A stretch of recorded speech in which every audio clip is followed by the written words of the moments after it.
My hobby is mountain hiking. The kind of mountains I like to hike are ones with no roads, no other people, and where wild vegetables grow, off the beaten track.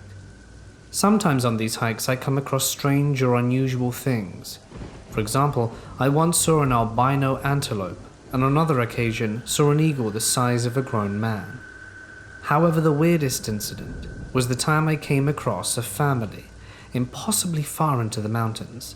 It was a weekend afternoon, and I was hiking along the prefectural border between Miyagi, Yamanaga, and Akita. There was a forest full of huge beech trees which made it quite easy to walk as it got dark. This is a place that not an everyday person would hike. Only local people to this mountain range would probably know about it, or people like me who enjoy hiking and have GPS. It was secluded. As I was walking along a small ridge, I noticed a small stream flowing below. At the edge of the stream, I saw a man standing there.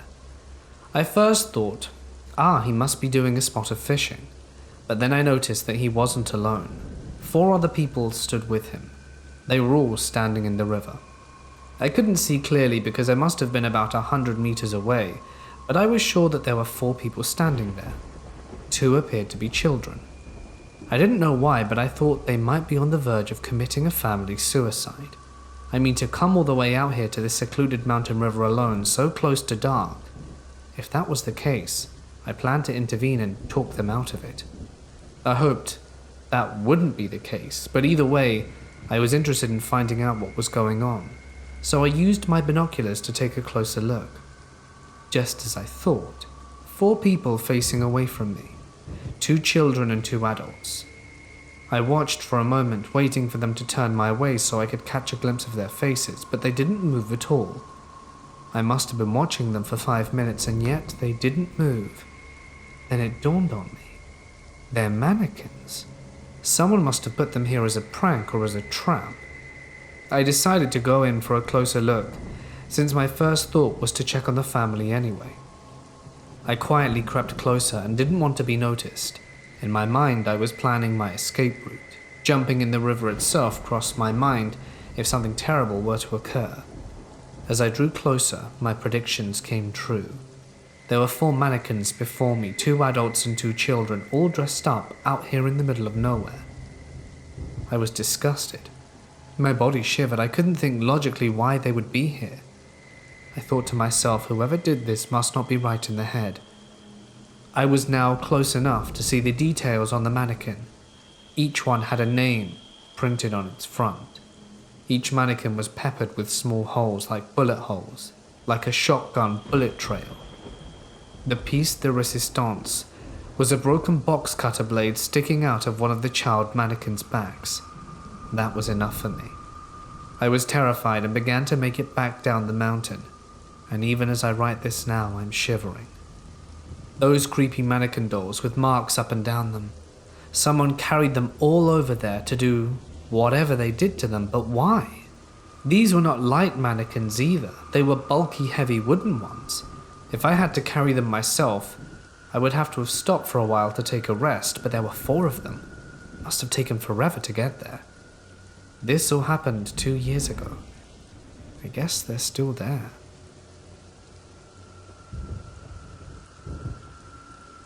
Let me preface this story by saying why I was traveling alone. One of my best friends, Kayla, and I worked seasonally at a hiking lodge in British Columbia for the summer. We are both girls in our early 20s. She lives and goes to school in New Brunswick, and I live and work as a chef in Toronto for the winter. We decided this year, as I bought a car, instead of flying back home, we would do an epic Canadian coast-to-coast road trip. Everything was going wonderfully. So wonderfully, in fact, we ended up staying longer in a few unexpected places and had to cut our East Coast portion of the trip short. Now, my friend Kayla started her schooling on November 1st, so I dropped her home in Moncton, New Brunswick on Halloween, and stayed the night at her place, planning to head back to Toronto the next day. After a few glasses of Chardonnay and some laughs, I decided I couldn't come this close to the East Coast and not see the Cabot Trail in Nova Scotia, something that has been on my bucket list for years. So knowing I still had a week or more's vacation before my winter contract, I hastily booked a hostel for the next day at Escalator Hostel on the Cabot Trail. When I booked, only one option came up. I assume because I waited until the last minute to book. A private dorm with a queen-size bed for $35. Instantly, I thought it was a bargain and booked straight away. I left Kayla's house in Moncton at 7 a.m., knowing I had a long drive ahead of me. The Cabot Trail is roughly 150 kilometers long, so I thought to be safe, I'd plug the hostel address into my Google Maps and head straight there to get my bearings. I would arrive at the hostel for roughly noon, knowing it was too early to check in. I figured I'd consult with the front desk to figure out if they had any nearby hiking trails and take my bags in later. I was about to arrive to my hostel according to Google, but all around me was nothing but farmland. Google then instructed me that my destination was on my left. I saw nothing. About 50 yards up the road, I saw a wire bar bent to look like a letter A, spray-painted bright red. I was staying at the Escalator Hostel, so I guess that must be the place. I followed the dirt road. It led me to what I can only describe as a dilapidated barn, no signage, and there were 2 cars parked in front. So I parked alongside and got out of my car, as I tried to figure out where I was. Once I exit my vehicle, a smallish man in his mid-40s with dark hair and intense eyes popped out of the barn and asked me if I was staying with them tonight. I said that I was, and he asked why I booked so last minute, and I explained my situation and he seemed satisfied with my answer. He insisted on taking me on the grand tour of the barn. The first thing I noticed was the entirety of the barn had been dug out of its foundation about 5 feet deep and 3 feet around. He led me across some particle board laid down as a sort of ramp leading inside. The second thing I noticed about the property was that there were no windows. It was clearly a barn meant for livestock. The gentleman leading me on this tour was named Kevin, the owner. He proceeded to tell me about his grand plans for the space. It all seemed pretty far-fetched, as it was a big old barn with particle boards separating most of the rooms. He led me up the skeleton stairs made of plywood and 2x4s to the cabin loft, where I would be sleeping that night, along with his family, the mother of his 5-year-old son, his son and Kevin's own mother, who insisted I call her Mum. The upstairs was certainly open concept. A frail curtain separated the beds to the sides with a large open area in the middle. I asked if I was the only occupant that night, and he said yes. I had a feeling he didn't often get occupants. I told him I was interested in the hikes in the area and wanted to get to them before it got dark. He gave me very detailed instructions of his favorite hikes and how to get to them, and off I went. I figured the place wasn't ideal, and I wish the website would have let me know it was still being built.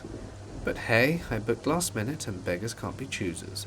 Plus, he was very friendly and helpful on my hiking advice. I hiked the area until it started getting dark. I didn't pack enough food for the day, but I figured I'd head into town for dinner. The nearest town was clearly a banging tourist destination during the summer, but now was the off-season, and it was a ghost town. All the hotels and B&Bs in the area were boarded up, such a ghost town that even the liquor store was closed for the off-season. Finally, I found a dark, dingy, empty bar to eat dinner. It was, to phrase it lightly, a disappointing supper. I had this romantic image in my head of me sitting on the harbour front sipping on bubbly, slurping back some fresh ocean oysters. I was assured by the server/bartender/cook that the oysters I had ordered were definitely not fresh, and I decided to not ask further. I figure, with all my options for things to see and do exhausted, I should just head back to the hostel and read my book. I got back for roughly 8 p.m, and I could smell the family that lived there were in the midst of cooking dinner. A little boy ran down the stairs and greeted me. He yelled, as little boys always do, "My name's JP, what's yours?" "Nice to meet you, JP, I'm Alex." He immediately asked if I wanted to come and play. I said definitely, and asked to just give him a moment to put my bags down. He followed me through the translucent curtains to my room, so instead of getting settled in, I headed straight out into the main area and started throwing a foam ball around with JP. His mother and father, Kevin, and grandmother, Mum, were all sitting down there to eat without even acknowledging we were playing in front of them. The mother and father start what seemed to be a basic argument, which turns into them yelling at each other.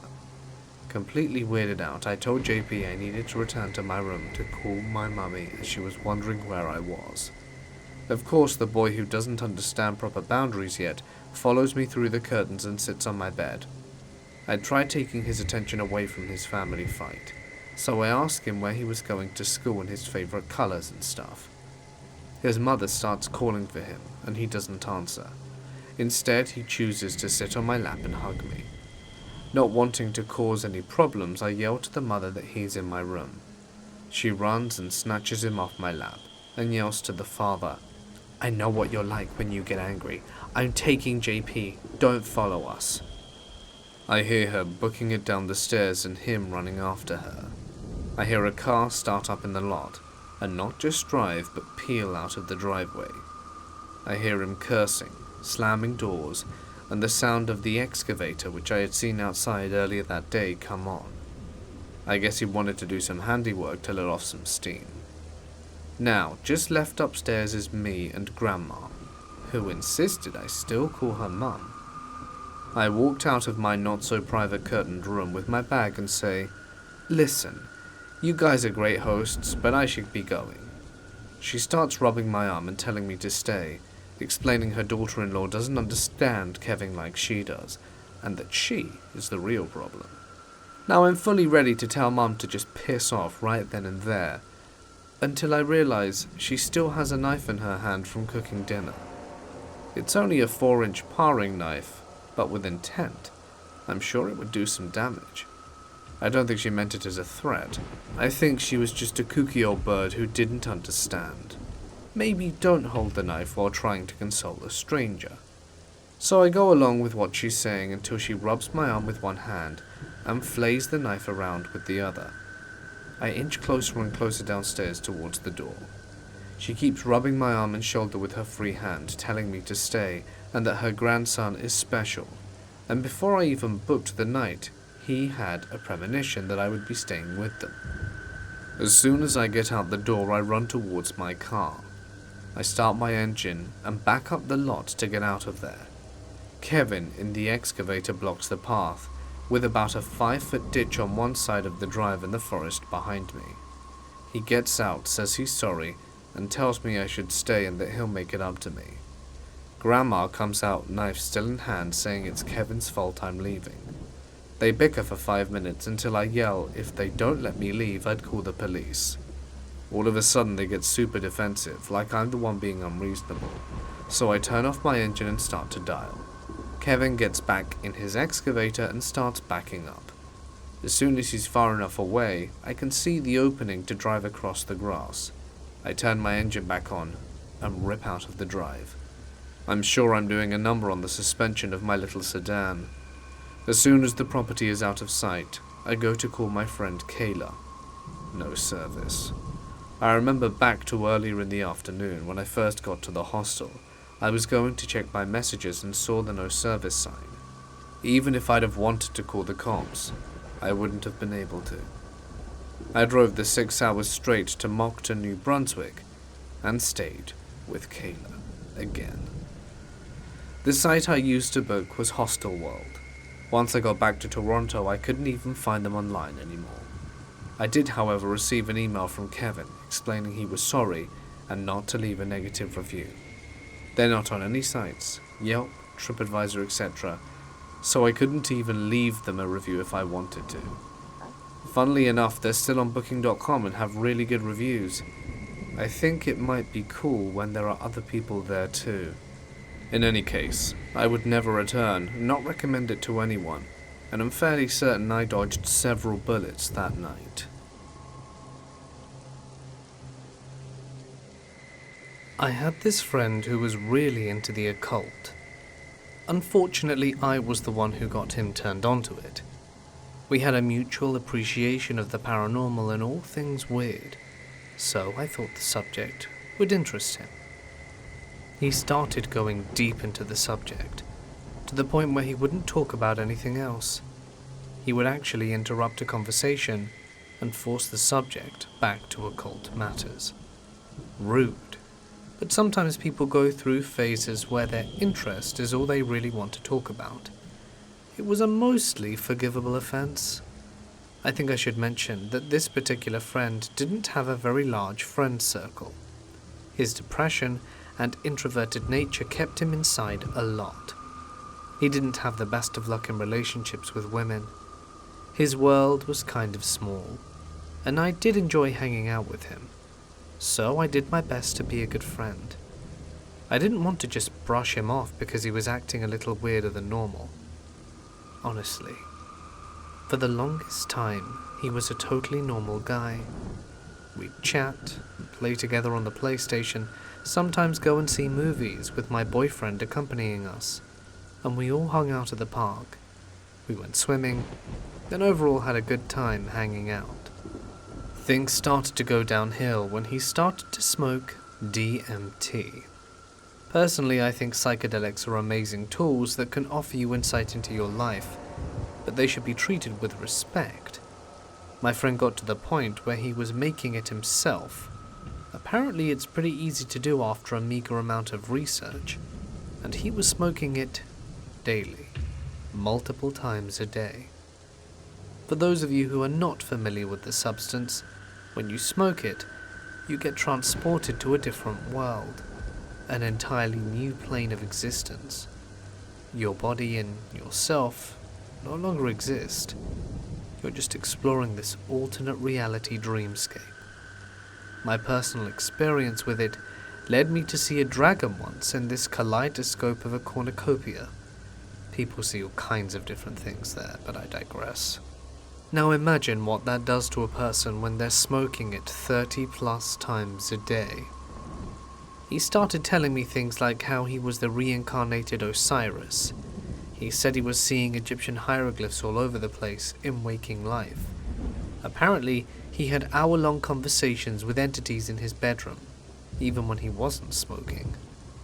Of course, I was very alarmed to hear all of this and told him he needed to take a serious break.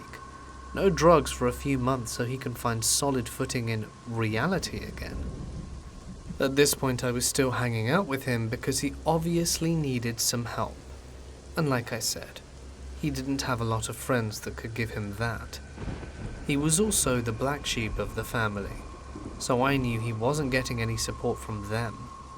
He was really close to his sister, and I did reach out to her on Facebook to express my concerns.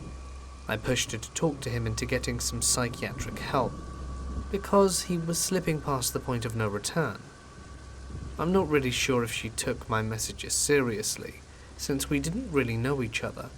Plus, she was at least 6 years younger than us, and possibly didn't grasp how serious the situation was becoming. In any case, I'll jump forward now to the part where things start to get really creepy. My boyfriend had made arrangements to hang out with our friend at the park. I didn't really want to go because I felt like I needed a break from him and his nonsensical ranting. I couldn't deal with it on that particular day. My boyfriend says he wasn't all that bad, and we went anyway. We get to the park, and he is his usual self, ranting about Egypt and how made-up gods that only he knew the truth about. He also had a large hunting knife that he kept fiddling with the whole time we were on our walk. He told us that he had been using it in ceremonial magic and that it helped to banish negative thoughts. It made me extremely uneasy. He would do this thing where he would take the knife and make stabbing motions near his heart or head, like he was mock stabbing himself, all while holding a conversation with me or my boyfriend. I think we're both really on edge, and I didn't know what to say or do about it. I tried to distract him from doing it by bringing up other subjects that may interest him, but he kept on with his ritual. Keep in mind, we're walking on a trail, so it's not like we could say goodbye there and then. We had to walk back to our car and drop him off at his car. My boyfriend then had the bright idea that we should get some lunch after our walk, even though I was doing my best to give him a look that said, "No, you crazy son of a, why do you think I want to spend more time with this nut?" But it must not have been very effective, or my boyfriend was ignoring it. Either way, we ended up getting in the car to get lunch. In the car, I was driving, and my boyfriend was in the passenger seat, and our weirdo friend was in the back. As we're heading through a busy part of town where all the shopping and restaurants are, I hear the distinctive sound of a belt buckle coming undone. Then I hear the worst sound imaginable. I peek back out of the corner of my eye, and my suspicions were confirmed. This crazy nut was full-on jacking off in our back seat. I mean pants all the way down, bare ass, everything, beating it so hard it was almost like he wanted to tear it off. Instantly I felt sick to my stomach, and all the nervous energy I had throughout the day popped into my head. I was trying not to shake, and trying to ignore it and drive through heavy traffic. I kind of have a freeze response, I guess. The whole time I kept thinking about that huge-ass knife he had in his pocket, and obviously he was completely off his rocker now. I was afraid to say anything or confront him, because I didn't know how he was going to react. This part is nuts, but my boyfriend didn't seem to notice, and the whole time he kept on rambling about God knows what. I couldn't listen because my thoughts were 100% focused on driving and trying to act like I didn't know what was in my back seat. We get to the restaurant, and my boyfriend runs inside to grab food, and I am the only one left alone in the car with our friend, and try to act like I'm browsing on my phone, when really, I'm watching and listening as hard as I can. We don't talk. My boyfriend gets back, and I complain that I'm tired, and that it had been a long day, and to just drop him off. So I drive us back to our friend's car, and he doesn't get out of the vehicle. He just sits there. I have to get a little bit rude and ask him to please get out and go home. He exits the car and walks over to his passenger side. I start getting really scared, and I suspected the worst. He pulled a gun out of some kind of bag he had on the seat and just walks over to our car with it. I don't know why I did this, but I was so pissed I got out of my car and walked right up to him. I was maybe 3 feet away and could see it was a loaded 9mm. I kept asking him over and over, "What are you doing?" Because apparently that's all my brain could do. I told him to get in his car and go home. He never said anything this whole time, just kind of cried and had this weird look in his eye. For whatever reason, he did eventually get back into the car and drive off, and I told my boyfriend that we are never hanging out with him again, and that I don't want to talk to him or see him anymore. No contact. Nada. A few months passed, and he occasionally messages me through the PlayStation or texts my phone. He says a lot of random stuff and I ignore it.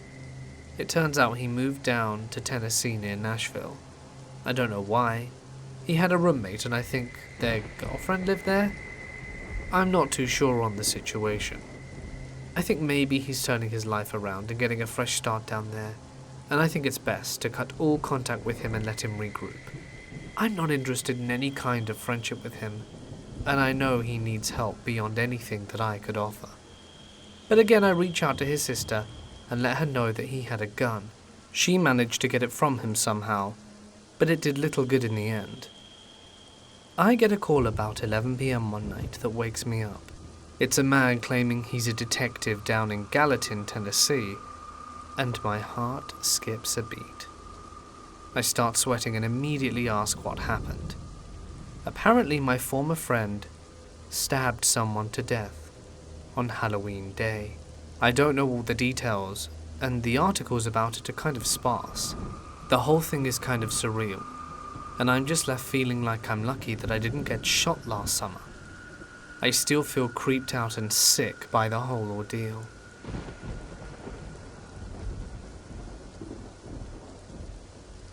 I was living in Tbilisi a few years ago, the capital of the Republic of Georgia, running a kind of legally ambiguous consumer credit operation when I figured it was time I took a much-needed weekend getaway in a small nearby town.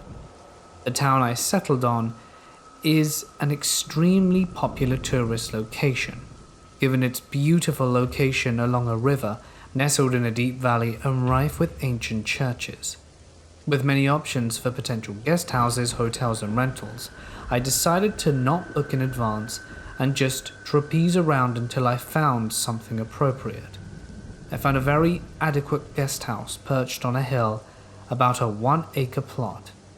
Upon entering the guest house, I was greeted in typical Georgian fashion by an incredibly hospitable woman in her 60s and her son, who was in his early 30s, who resumed his yard work of filling a large hole he said was a septic tank with a foul lingering smell after a brief introduction. Again, in typical Georgian fashion, the hostess offered me tea, homemade wine, bread and cheese, all of which were much needed and fantastic. I'm American, but my family came from Eastern Europe, so I spoke Russian as most Georgians do, so we were able to chat a lot. Our conversations progressed from basic get-to-know-you to more personal info like whether I'm seeing anyone and who I am dating, which does come up in surprising frequency when you meet sweet grandmothers who want you to meet their granddaughters. At the time, I was dating a fellow expat from a Western European country. When I told the hostess that I was seeing someone, she seemed thrilled and asked me to show her a picture. She reacted with an "ah" and nodded in approval, commenting on her physique in a way that would probably be inappropriate if it wasn't a cute old grandma. I was then pressed by the hostess as to why I didn't invite her and how that isn't what a good boyfriend would do. Put on the spot like this, I lied and said that she was very busy with a work project, but she wasn't, but would be arriving at a later point. The hostess was elated by this news and called over her son and asked me to show the photo of the girl I was seeing. Early in conversation, it was established that I did not speak Georgian. The son saw the photo and affirmatively nodded and spoke in Georgian to the hostess briefly, and then turned to me with a beaming smile and a thumbs up and said in English, "Very pretty, you lucky brother." He then in Russian asked if I texted her to invite her. I lied and said I did text her, and reiterated that she would be arriving soon. It was 4 p.m. at the time, in a beautiful golden hour glow that lit up in the surrounding mountains and valley. The son said he would join us and asked if I liked cha-cha. Cha-cha is a very strong national liquor in Georgia, ranging anywhere between 30 to 75% alcohol, and is made from distilled grapes.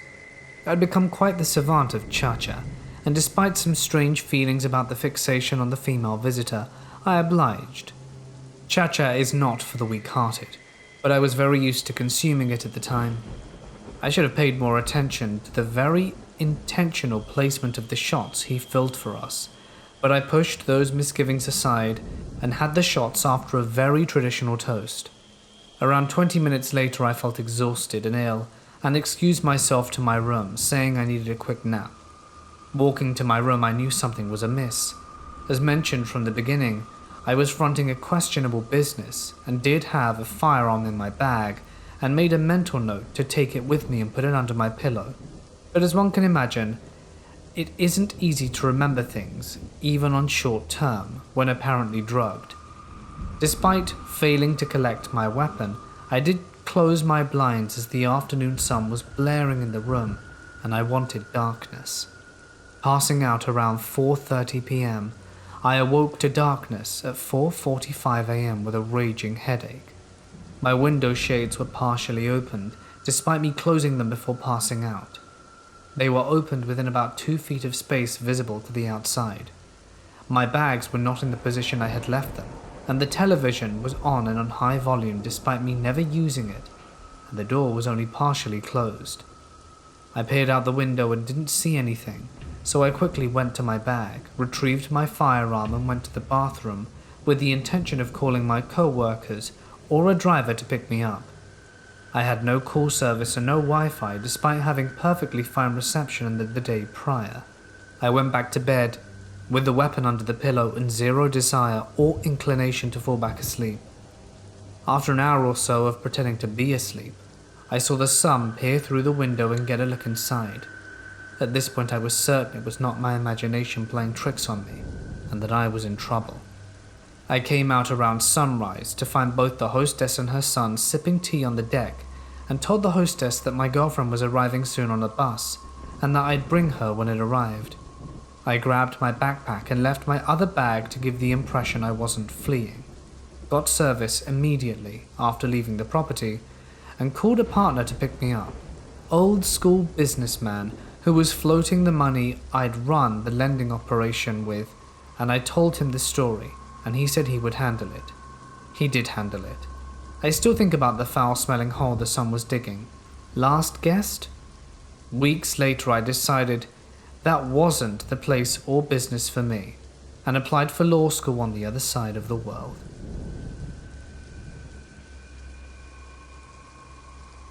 I have this close friend, Jack, who relayed this to me. It's a pretty terrifying tale of something that happened to his friend a long time ago. My mentor Jack is now a retired former HR community college guy in his mid-60s. 30 years ago, however, Jack was working as a bartender in a bar in Portland's gay community. That's how Jack met Randy. Randy was a good-looking, well-spoken customer in his mid-20s, pretty attractive 80s preppy type. Randy lived close to Jack. The two went on a few dates for a few weeks. Randy was relatively new to Portland, having moved there a few years ago after his parents, in a small town in Connecticut, flipped out about him being gay and tried to commit him to an institution. They were casually dating, but Jack was shocked when he discovered this clean-shaven college graduate was working the streets of Portland as a hustler. You see, while we think of Portland as being a hipster haven now, back in the 80s there were a lot of seedy elements to the town, and that included the gay underground prostitution scene. The revelation about Randy's career happened this way.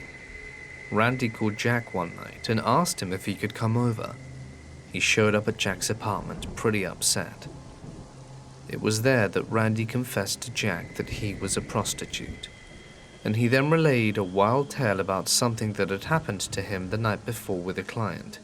He refused to name who it was, but told Jack it was a very prominent local businessman, someone that was very high profile in mid-1980s Portland. The client was into S&M/bondage stuff, and Randy had seen him about once a month for a year.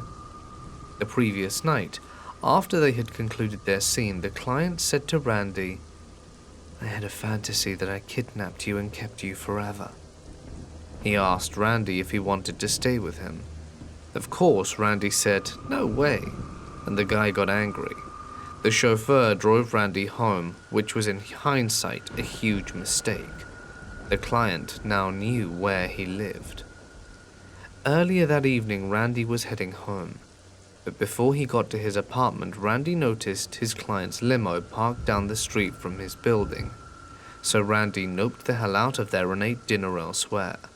But when he went home, the limo was still there, chauffeur sitting in the car. That's when he decided to go over to Jack's place and confess everything. Randy was completely terrified now.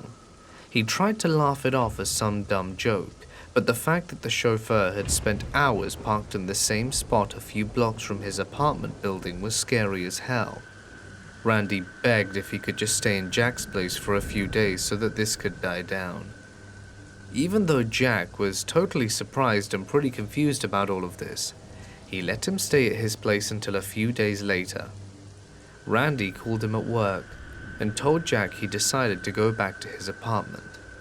Randy said he'd call Jack later in the week about a movie that they were planning to see that weekend. Jack never heard from him again. When Jack went to his apartment building a few days later to check on Randy, the building manager said that Randy had moved out. After that, there wasn't much Jack could do. Randy didn't tell him who the guy was, and he didn't know much about Randy's background except for some vague idea of where he came from. And this was again the 1980s. Policemen were not going to make a big deal about some male prostitute that went missing. Jack kept hoping that he'd get a call from Randy at some exotic locale, but as days turned into weeks, which then turned into years, which then turned into a quarter of a century, he stopped expecting that call. Hopefully Randy just skipped town. Maybe he ran all the way back to Connecticut, found some sympathetic family member who helped get him on his feet, and he's put all of this behind him, and he's just some regular 50-something-year-old guy now, with a regular career and regular concerns. Or maybe not. Perhaps the guy did get to him. But in Jack's case, he will never know.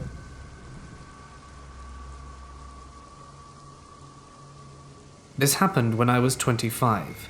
I'm a female and had been dating a guy for about a year. Things were going great, and he asked me to meet his parents and invited me to have dinner at their family home. It was at his parents' house, where something unimaginable happened. My boyfriend was from the countryside, and his family still lives there. From where I lived, it took 3 hours to arrive by car. When I finally got to meet them, my boyfriend's attitude towards me changed dramatically, and it really surprised me. He was usually quite the gentleman, but in front of his parents he addressed me with such terms like you and oi. It was downright rude. He'd shout at me using these words like he was commanding me or something. He'd never treated me like this before, but since I was in his parents' home, I would put up with it and gave him the benefit of the doubt. I mean, what else could I have done? I didn't want to make a scene and embarrass him.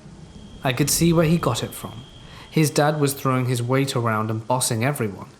His father shouted commands at his mum when she was doing something not quite to his liking, and it was pretty harsh. I looked over at her and she just kept her head down and did what she was told, like this was totally normal. His family were giving off some seriously suspicious vibes, and I was starting to regret coming here at all. It felt so awkward and intimidating. At dinner, his father stared at me and said, "When you get married, you will live here." It caught me off guard. It wasn't a question. It wasn't a joke. It was a demand. I just focused on cutting up my food and waiting for my boyfriend to speak up for me, but he never did. So eventually I said, "Well, I haven't made any decisions about that yet." His dad glared at me. He looked so angry. "If you marry my son, you live here. Got it?" I couldn't believe it. He shouted at me, a guest. I stared at my boyfriend. He must have felt my eyes pleading with him for some sort of help or defense, but he was just as silent as his mother. It killed me when he looked at his father and just nodded. More to the point, my boyfriend had never mentioned marriage to me before, so I was totally shocked, and to be honest, our relationship had its rocky moments. They started speaking of specific dates for a wedding, and the pressure was intensifying. Later after dinner, when I was alone with my boyfriend, I said, "Hey, I feel a bit sick. I want to go home. Something isn't quite right." He didn't say anything, so I decided to start gathering up my things and head home alone. Just as I turned to leave, he grabbed my arm. "Are you running away?" He boomed. He had totally changed. It was like I didn't know him at all. He forced me back into his childhood bedroom. He overpowered me and shut the door on me and locked it. I beat on the door and screamed for someone to let me out. I was making so much noise there was no way that no one else in the house wouldn't have heard me. Things got worse when I realized that I had left my phone on the chair downstairs, charging. I couldn't do anything. I was literally a prisoner. I was stunned. And after a while, the door unlocked, and my psycho boyfriend's mum entered the room. I was pleased to see her. I thought she had come to my aid, but my hopes were dashed instantly when she handed me some papers. "Sign this. It's your marriage certificate. If you do, you can go," she said in a monotone voice. It was the real deal. "I won't sign that. I'll never marry him." "You think you can escape? Go on, try." She asked me to sign it again, and I told her, "Where do I go?" She got up and walked out the room and locked the door again. I needed to stay calm. I was terrified, sure, but I needed to keep my composure if I had a chance of leaving. I decided to wait until the dead of night, turned all the lights off in the room, and kept as still as possible. Before shutting off all the lights, I figured the window would be my best and only option for escape. I would have to deal with injury if it happened. I opened the window and managed to climb down onto the porch roof silently. It was amazing. I walked all the night and reached the nearest train station. Fearing for my safety, I looked over my shoulder for that crazy mother and father. Days and weeks passed after this incident, and I got an email from my boyfriend asking, "You think that's the last of this? You think you can get away? We will not forgive you." Because I was living on my own at the time, I was too afraid to go back to my apartment alone. I asked friends and relatives to let me stay with them, and pleaded. One friend who lived quite far from where I met my boyfriend allowed me to stay with them, and I felt safer. With the help of a lawyer and a support group, I achieved what he told me was impossible. I escaped from him and his family. I heard from friends and neighbors from my old life, and they say that they've seen him hanging around my former apartment and my old hangouts.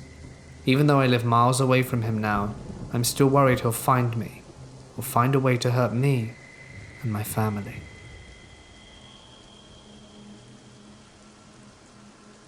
I work the 3 to 11 shift at a seasonally driven hotel. In the off-season, October to May, we go from 2 people at the front desk each shift to 1 person. I'm the supervisor, so I get stuck alone a lot. Last February-ish on a Monday around 10 p.m, the phone rings. I answer it with my usual hotel spiel. "Thank you for calling this hotel. How may I help you?" On the other end of the line was an Asian guy whose English was awful. He paused for a second before asking me something in Chinese. "I'm sorry, sir, I only speak English. I can transfer you to the reservations. They have a translator." Click. The dude hangs up on me. Okay, fine. Now my shift ends in an hour. I have a system down where I do all my closing reports, count my bank, all this stuff, get ready to leave. In the middle of counting my bank, the phone rings again. "Thank you for calling, how may I help you?" It was the same guy. At this point I was a tad annoyed, and I haven't transferred straight to reservation so they can find someone who understands what he needs. Not 5 seconds after I transfer him back, the phone rings again. It's the damn guy again, and in very broken English he asks to speak to Cho. I don't have a Cho who works here. I ask if they're a guest. The guy's talking very fast to someone in the background when a younger guy gets on the phone. "I'm very sorry to bother you, but my father is confused. Who am I speaking to?"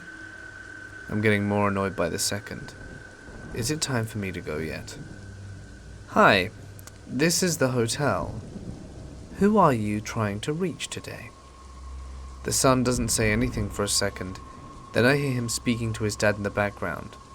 After a few seconds of loud arguing, the son comes back, apologizes for bothering me, and hangs up.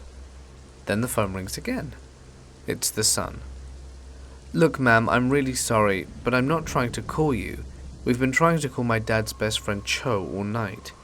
He had the same phone number for years, and we've never had a problem. It's only the past few times it reroutes to you." I tell him that my phone number is this, and he tells me the number he's trying to dial. I recognize it as the cell phone from my state, but it shouldn't reroute to my hotel. I get the son's number, tell him to try dialing Cho's number, and I'll let him know. Dial Mr. Cho, and instead of going to voicemail, it takes me to my hotel's extension options, where if you hit 0, you'll ring front desk. Okay, this is getting weird. I call the kid back and tell him my finding. The family is in panic when the son tells me the reason why they need to get a hold of this Cho. "Look, ma'am, I don't mean to freak you out, but Cho was fired from his job yesterday and he's been acting very strange ever since. This morning he texted my dad basically a suicide note thanking him for being such a good friend, asking him to look out for his wife and daughter, and that he hopes they meet again someday. And Cho hasn't answered any calls since. We talked to the daughter a few hours ago, and she says he hasn't been home all day, and their handgun and rifle are both missing. Is there any way you can look up to see if he's staying there with you or something? At this point I'm freaking out. It's quite dead in the hotel. I have maybe 10 rooms in the house. It's just me and the Mexican housekeeper there, and I know for a fact I haven't had any Asian gentlemen check in with us in over a week. I checked in everyone who came in that day, and I know for a fact there was no Mr. Cho at my hotel. I apologize profusely and explain that he's not here, and the best thing to do would be to contact his local police and report a missing person, and perhaps call my town police as well and report it to them too. I say that if I find anything out, I'll call them back. They thank me and we disconnect. It's 10:45 and it's creepy at the hotel. Is it possible someone checked in for him? Are the housekeepers going to walk in to find a dead guy in the morning? The overnight guy comes in and I don't tell him anything. He's already paranoid and weird to begin with. Telling him would make things worse. And I go home and dream a lot about suicidal people. Fast forward 3 days and the body of an unidentified man is found in the bay about 2 blocks from my hotel. He had a gunshot wound in his head. Later that day, he is identified by a family friend as Mr. Cho. It's definitely the scariest thing that's ever happened to me. I am a 23-year-old Italian male, living in a not-so-small town in southern Italy. Now, it's not the most secure town in the world. In fact, we have a long history of micro-criminality connected to the local mafia. But if you're smart, you keep yourself out of trouble. I need to explain my daily commute and context first, to make things better to understand. I live in the old part of town, as here it's very common for every town to be built around its antique part. And after around 1980, earthquakes destroyed a good part of it, so it's very affordable to live here. And some parts are beautiful and well kept, where others aren't. So you find good families and great folks sharing spaces with more pesky dudes. Doesn't help that the town's castle has been converted into a prison. Yes, what the hell, Italy. Luckily only for minor offenders. Now, for the encounter itself, this happened in January. I just came back from uni. It's a 20-minute drive in the car, but with awful public transport, it takes anywhere from an hour to 2 hours to get home. And I like to study in the library until it closes at 6:30. And I usually get home at 8 PM or later, and I'm greeted by my dog, Maya. She's a 1-year-old lab, and I take her for a walk around this part of town and the castle, since it's her favorite spot to meet other street dogs. She was taking longer than usual to do her business, and it was freezing, and I was wearing clothes a little bit lighter than I should. Plus it was snowing, which is super rare here. Maya saw snow and was very excited. It was at that point I decided to walk back home and grab a jacket, to better take delight of the occasion. And on my walk home, I cut through and past this abandoned building under construction. It was just the pillars and floor done, but a lot of kids used to play and climb around it. I was just taking the shortcut when I see this guy standing there with his back facing me, still as a rock, with his head facing up to the first floor of the abandoned building, wearing a dirty beanie, heavy winter jacket and a tracksuit far too wide for his build. And there he was. At first I was frozen in spot, but it wasn't an extraordinary encounter, since there are a lot of weird people around here, and I decided to pass on. But the first red flag was when I watched Maya, and she had her back fur raised and was looking at this guy dead. She never did this, and as we walked she kept this odd behavior up. I realized I'd never seen him around these parts, and I knew he wasn't local.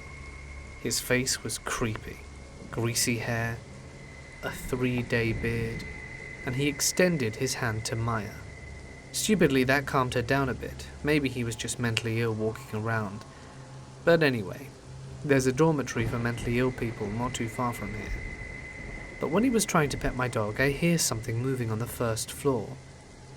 I thought it may have been a cat, but Maya would have already been jumping around if she had smelt it. I looked around and see this little girl of about 10 years old, who had fear in her eyes, really desperate.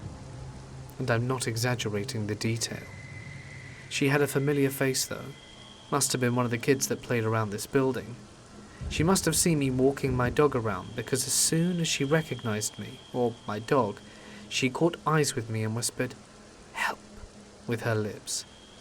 After this, I turned my head around, and the creeper's watching me now. I'd like to say he had the usual creepy smile, but he didn't. He was just wearing a very serious face with dead eyes. I don't know what to do.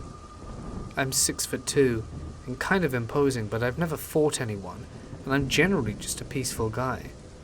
In a fraction of a second, this guy looks up and says, "Calm down, sweetie. We need to get home before the food will get cold." Yeah, 10 out of 10. Totally believable, mate. "Who are you and what are you doing here?" I ask. "I'm her uncle. I need to get her home to eat," he says with the most serious look on her face. I was thinking what to answer to use as an excuse to bring her down and get her to safety, and being the sarcastic, bitchy type in this situation, I say, "That's strange, because I'm her uncle. This doesn't add up." At this point, the little girl has the brilliance to lean off and says, "Hey uncle, can you help me get home? Mummy will be worried." Now this guy didn't seem too threatening at the time, just kind of creepy. So I go onto the building and take the little girl, and as I prepare to grab Maya, she first growls at him and then barks. Now she usually barks this really high-pitched bark, but this time with this guy it was really low-pitched and even scared me. To that I turn around to see this guy with a hand behind his back, reaching for something. Oh crap, I think. I'm not a good fighter, and if this guy had a knife, it's going to end badly. He stops his reaching motion as the bark is now continuous, and in the heat of the moment the little girl leaned off, and I grabbed her with one arm, the other one keeping Maya at bay as a deterrent, and while she was descending I asked her if she had a phone. "No, I don't." I could tell she was on the brink of tears. As soon as she touched the ground I unlocked my phone and gave it to her. She took the phone and immediately legged it. I should have been glad to, but my immediate thought was, if she did this all to steal my phone I would have been deadly pissed. After all, it wouldn't have been unusual, but I basically asked her to take it, so it wouldn't have been impossible to think. Anyway, the girl was gone. I turn around and this dude has a knife out. Not a pocket knife. One of those huge kitchen knives that you use to cut bakery bread with. And me being so careless in the kitchen, I know how damn sharp those things can be. So I decide to run away too, but Maya decided nope, I wanted to stand here barking at him, and I couldn't manage to pull her away, as she's almost a 30-kilogram dog. But this was a grip too strong for even her. So we were there stalling and this guy starts swinging the knife in the air. I want to run. If I leave the dog, I know she'll end up really bad, and even if I manage to pull her, he could run after us. And there we were, him swinging the knife with empty eyes and my dog barking, and me crapping myself not knowing what to do. And to make everything worse, my hands were freezing cold for not wearing gloves, and the grip leash was really starting to hurt. The thing that still surprised me in the situation is the fact that I am absolutely sure that people around the block could hear us. Not a single one decided to take a look. Anyway, after what seemed like a long time but was probably about 2 minutes, I hear heavy footsteps from the street I came from, and a lot of people show up, probably her dad and some of her relatives and friends with a baseball bat. This is not going to end well, I thought. As soon as the creepy guy saw those men, he threw the knife in my direction, with terrible aim, but still I had to move not to get hit, and started to run to me, trying to go into the street in my direction. I didn't even try to block him because I was still frozen by the knife undertow, but Maya bit his leg, ripping a piece of his tracksuit off. I still have it, she's so proud of it, and is now one of her favorite toys. But the dude didn't even care and ran for his life, with some of the girl's supposed relatives behind him. He eventually managed to get them off, but the girl's father came to me.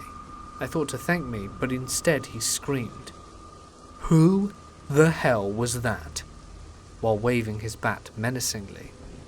I looked at the girl, telling him to calm down, but he only got more pissed until the girl ran up to him, telling him that I had helped her and gave me my phone back. After that he calmed down and thanked me for helping his girl and offered me to grab a coffee at his house. I politely refused and went home, deciding that was enough adventures for one night, and I was still tired as hell from uni and slept it off. The next morning the police rang my doorbell to take my statement, as the guy managed to run off and showed me a book with all the signaled photos, ID and stuff, but nothing came out of it. He probably wasn't even from a nearby town. You could tell from his dialect and accent. It has a slight variation from town to town, and that was the end of it. I surely did not do the best I could have, but I'm glad I still got to help out the little girl. I don't know what would have happened to her if someone hadn't have shown up. So creepy wannabe uncle? Let's not meet.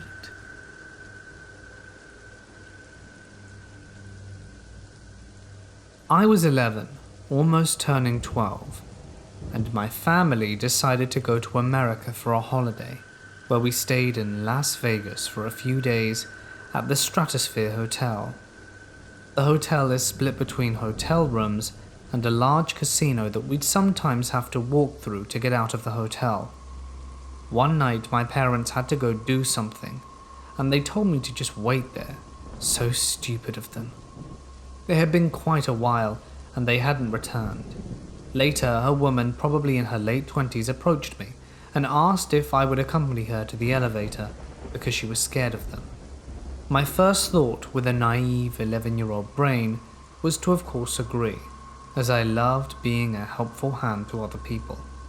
However, I wanted to tell my parents where I had gone so they wouldn't have to worry if I wasn't there when they returned. I told this to the lady, and then went on a quest to find my parents in the Vegas casino alone. Not really sure what they had gone for, but wanting to find them fast because I didn't want to keep the lady waiting was on my mind.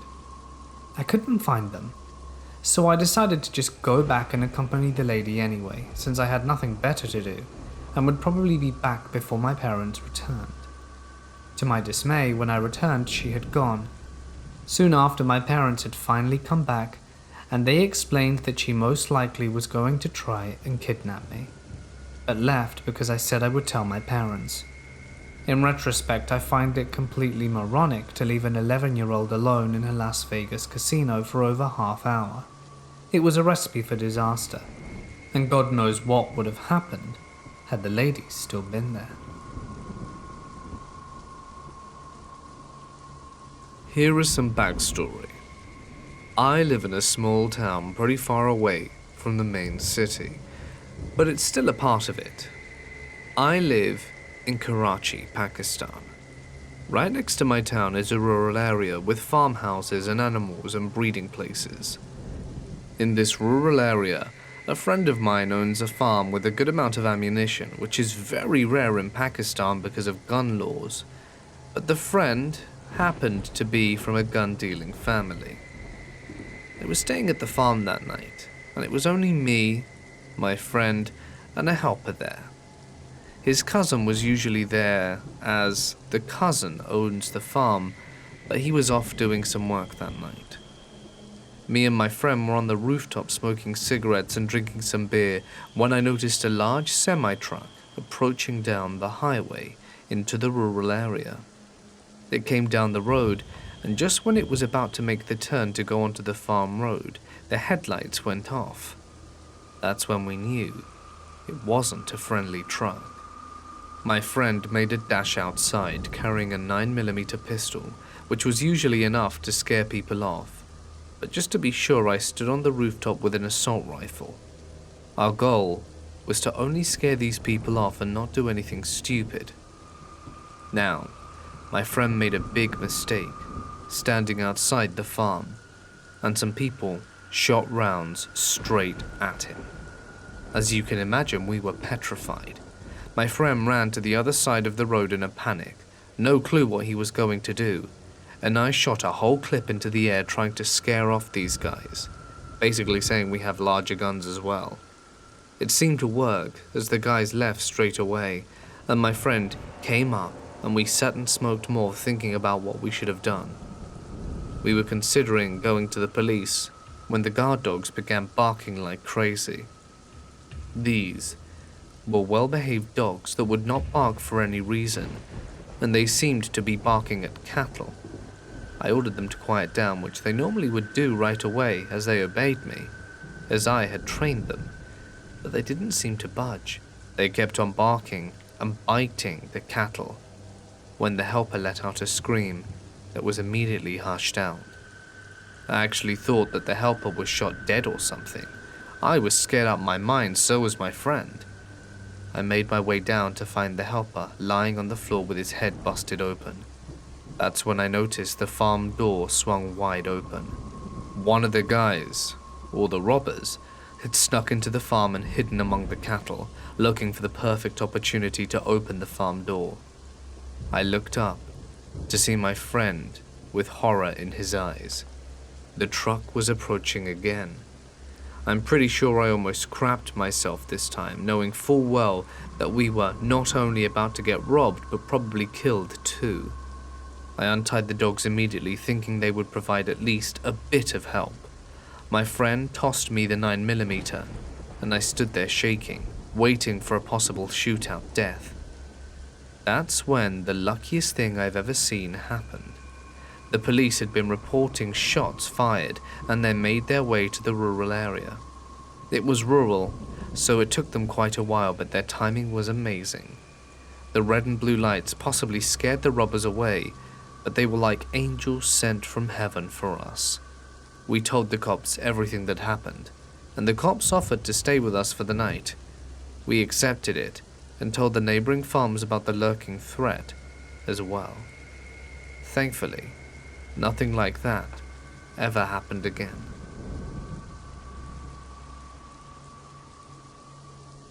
When I was at university, I had a good friend who was really good looking, but she never had a boyfriend or showed any interest in men. I was very curious about this, so I asked her the reason why I never saw her with a boyfriend. She said there were 2 reasons. She told me she had a boyfriend in high school who became obsessed with her. When she couldn't take it any longer, she spoke to him about mutually ending the relationship. He exploded with rage and attacked her. The second reason: before university, she commuted to school on the train. One day she found something in her bag, a mysterious sealed envelope. She guessed that someone slipped it into her bag aboard the crowded train. The letter was very simple and only said a few words: love at first sight. It was a creepy kind of love letter. It wasn't addressed to her, it didn't have her name written on it. The envelope just creeped her out. Thereafter, she found a new letter in her bag each week. She said she did nothing to encourage these letters. Since this freaked her out, she stopped traveling to school on train. A few days after, she received a phone call from a number she didn't recognize.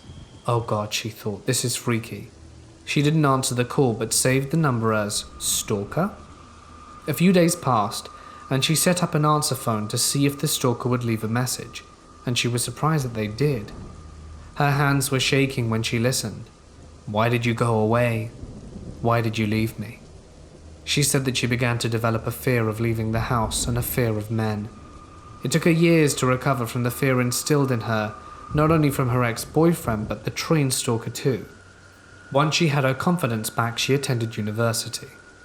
I wanted to help her get a sense of trust in men again, as there are so many good men out there. I knew that I was meddling, but I wanted to help, so I thought I would invite her to a party, with males and females in attendance. I floated the idea to her and she reluctantly accepted. The day of the party arrived. I invited some of my best friends and male friends who I trusted, and warned them all of my friend, that she was nervous, and asked them to be on their best behavior. My friends understood, and promised to make the atmosphere great for the party. The party was held by our college mentor. I was so proud of her. She spoke to a man for the first time in a very long time, and they had a really lengthy conversation. It was good and healthy to see. The guy she spoke to had the exact same taste in music and movies as she did, to the point where they had the same favorite song. They even came from the same area. They could have talked all night, they had so much in common, and I felt like fate had brought them together. When the party was over, he asked her for her contact. I knew this was going to be a big step, and I could tell she was happy with this, but she was too shy to show it. She said to me after the party on the way home that she was so happy and that she could fall in love with anyone else now. I was happy for her and felt just as excited as she did. A few days later, she received an email from him. She was pleased, as you can imagine, and I respected him for taking things slowly. After a week of emailing, she came running into my room to tell me that he had invited her on a date. The day of the date arrived, and my friend didn't want to be late, so she left her home with plenty of time. He sent an email stating, "I'll be there shortly and I'll let you know when I arrive." My friend decided to wait for him in the cafe. The cafe was crowded, so she emailed him with her number and asked him to call her when he got there. 15 minutes later, and her phone rang. It's him, she thought gleefully. And as she pulled out her phone, one word appeared on screen. Stalker? Her heartbeat rose. Old familiar thoughts and fears crept forcing from the back of her mind. She calmed herself and told herself, "I'm okay. My boyfriend's coming. I'll be safe." She decided to answer the phone. "Hello? Hi, I'm here. Where are you?" It was the voice of the man she'd met at the party. Her new boyfriend. There was no mistake. He must have been the ones who put the letters in her bag on the train. She called me as she was leaving and said, "I have no luck with men." She escaped the letter stalker with the help of her friends and colleagues. I don't know what they did, but they made him back off. I'm shocked and somewhat in awe at the stalker's fascination and persistence with my friend. I wish he had just left her alone. I was studying abroad in Thailand and went with a friend to an island, Koh Samui, for the weekend. Soon after checking into our dinky hotel, we rented motorbikes and cruised around the island, quickly getting lost on the back roads. It was no big deal. We found a little tiki bar and drank the night away, thinking, we'll figure out how to get home eventually. Fast forward to about midnight. We drank enough that motorbiking back to wherever the hell we came from suddenly seemed like a good idea. It's an island, right? Who gets lost on an island? So we sat back in the general direction of the hotel.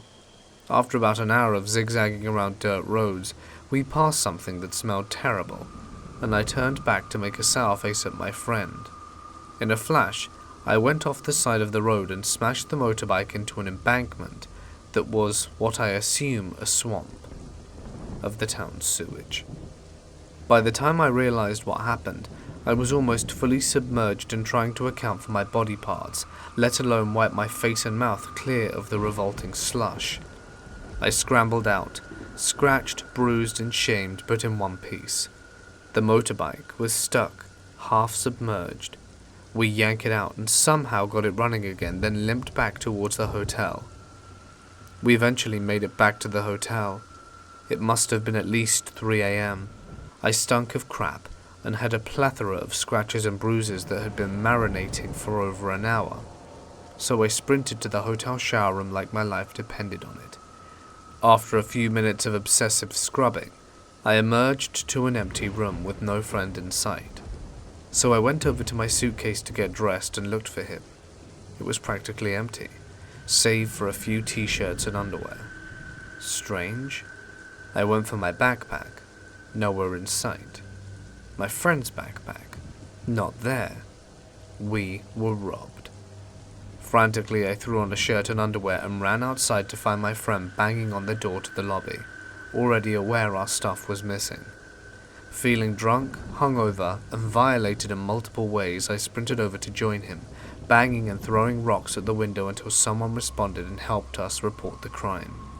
Before long, a little old man poked his head around from the corner of the building. We yelled for his attention and he darted away. We chased. He reappeared this time, wielding a machete. We let out a massive, "oh crap," and he shouted something that we obviously couldn't understand, and we bolted as fast as we could, running until we were absolutely certain he couldn't find us. Not even sure if he chased, to be honest. We ended up far away at another beach resort, me Winnie the Poohing my t-shirt and underwear, and my friend gross from a day of motorbiking and swamp wading, and had no idea what to do.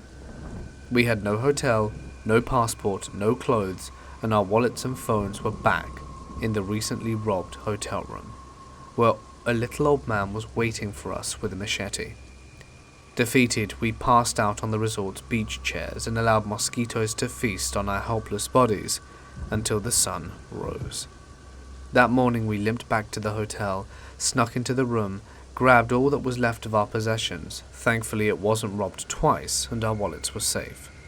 I bought a bathing suit to wear over my underwear, and then we swiftly got the hell out of that miserable little hell realm of an island. And to this day it remains my most horrible travel/vacation experience, as well as one of my favourite stories to share. Just be careful where you book your hotels, guys. This story happened to me and my girlfriend, now fiancé. To give you some context, she and I met online in 2015 and fell in love. We communicated via Skype for 3 years because we lived in separate countries, until I came to live with her in February of 2018. So a few weeks or so before I flew to meet her, she had made friends with a group of guys in her hometown, and I got to meet them shortly after living with her. They ranged in age from 16 to 18 and would come to visit us often because we lived close to the high school they attended. At first, I found it a bit weird that they would always come over and take up so much of our time, but they turned out to be really good friends over time. One of them even agreed to be one of my groomsmen recently. But back then, there was always one in particular that bugged me. Dan. As I mentioned earlier, the guys would come and visit and hang out with us a lot, but Dan was the one that would always take up most of our time. I say this in the sense that he would message us early, almost every day, asking if we were home and if he could come over, and would proceed to spend the entire day from morning to night, or early afternoon to night, depending on his work schedule, at our place. He would also go out of his way to meet us and bump into us wherever we went, whether it would be the store, the coffee shop, or any other place you can think of. While I found this annoying, there wasn't anything particularly creepy or weird going on yet. Mind you, we live in a small town where it's almost impossible to not run into someone you know on the way to buy groceries or something. Plus, I had only known him for as long as my fiancé had known him, which wasn't a very long time, so I thought. I was maybe judging him too harshly. Also, he was in a long-distance relationship himself with a girl from another country who he was hoping to meet in real life, just like me. So I could at least relate to him in that aspect, and decided to let it slide, but made a note to keep an eye out for him for any suspicious behavior. The problem seemed to start once he started trying to incorporate himself into other aspects of our life. He would make friends with anyone we'd been friends with for a long time, tag along with us whenever we were going to meet up with said friends, even though he hadn't been invited, hang out with them without us knowing, etc. And my favourite instance, and the one that made me become more suspicious with him, was one time when we were going to hang out with some long-time friends of my fiancé. As the friend had finished her shift, and we were getting ready to get into her car to drive over to her place, Dan suddenly shows up and joins us to their place uninvited. It was just so off-putting that he would just invite himself without our friends or even our consent. Then, when we were done there and walking home, the three of us passed his house. We lived further away at the time and assumed he'd go home, but nope. He kept tagging along with us with the excuse that he needed to buy something at the store, which was bull, since the stores had all been closed for well over an hour at this point, and he knew it. So he just kept walking with us until at one point, when we were almost home, we put our foot down and told him that we were tired and just wanted to go to sleep as soon as we got home, and told him to go home. It took us nearly 10 minutes, and 10 minutes can be quite a long time to just convince him during which he would react to our request with awkward and creepy silences, until he finally headed home annoyed. My fiancée, concerned that she'd offended him, asked if he wanted to hang out with us later in the week. What follows was various weeks of him coming over to our place, staying until late at night, and him slowly leaving more and more of his stuff at our place so he'd have an excuse to come over. I kid you not. He brought over his PS3 with a bag of 30 or so games which stayed there for 3 months. It got to the point where people thought he'd moved in with us. He also seemed to have problems with our friends. Amongst other things, he would get into arguments with our friends and told one friend who was goofing around at our place that he'd kill him if he didn't shut up. He lied to us and made us believe that 2 good friends of ours wanted to report us to the police for drugging our friends. I mentioned earlier that some of them were 16 at the time, and he allegedly hit one of our friends' girlfriends once, although this was never confirmed, but I have no reason to believe it was a lie. It's like he wanted us all to himself, and to isolate us from our friends. The last thing he did, which ended up being the key to us getting rid of him forever, was that he started dating my fiancé's cousin, MJ. He broke up with his long-distance girlfriend under suspicious circumstances and started dating her. As a result, whenever MJ came to visit, Dan would always come along too. My fiancé wanted to hang out with MJ. There was Dan, even when he was dating someone else. His obsession with us never ended. One day when we were in town, we met another friend of ours, and Dan insisted that we hang out with the guy all day when we'd arranged to do something else. When we refused, he and MJ ditched us to be with him, and that was when we'd had enough. We got into a huge fight later that day in the park, with some of our friends as witnesses, and told him off, telling him we wanted nothing more to do with him anymore, and to pack up his stuff and never show his face at our place again. This unfortunately resulted in my fiancé and MJ not talking to each other for a long time. We had to move a few times since then, the most recent being February of last year, and we never saw him again and blocked him on all our social media and blocked him out of our lives. We know from friends that he tried a few times to ask around where we live, but our friends always have our backs. MJ and my fiancé recently made up after she dumped him, and now that the sour taste he left behind is for the most part gone, it goes without saying that we never want to see him again. Just such a toxic person.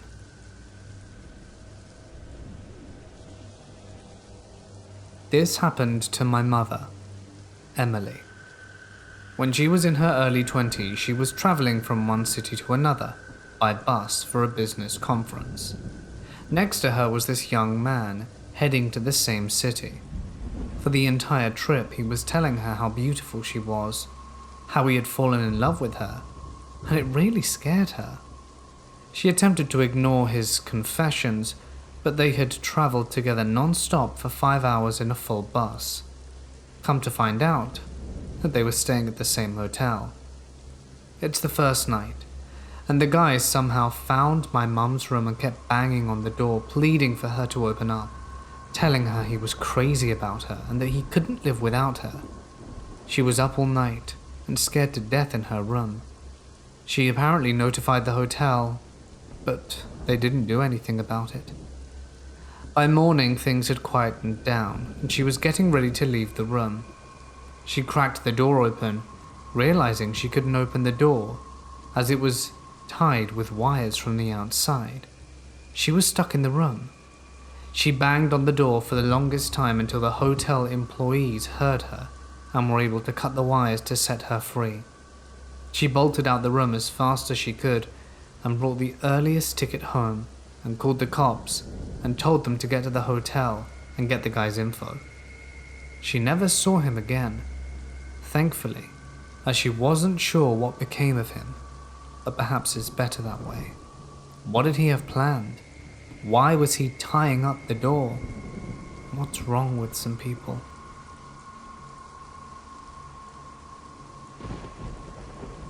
My whole life, my mum was single and tried hard with the best of intentions to find me a suitable father figure. My own father is a homeless drug addict who was out of my life long before this. I was about 10 at the time, and we were visiting a friend of hers who had kids that I got along well with. Her friend was always trying to hook up my mum, also with good intentions. We had been visiting all day and it was getting late, and I was tired and ready to go home. I go through the house and find my mum on the patio talking with the guy she was to be hooked up with that night.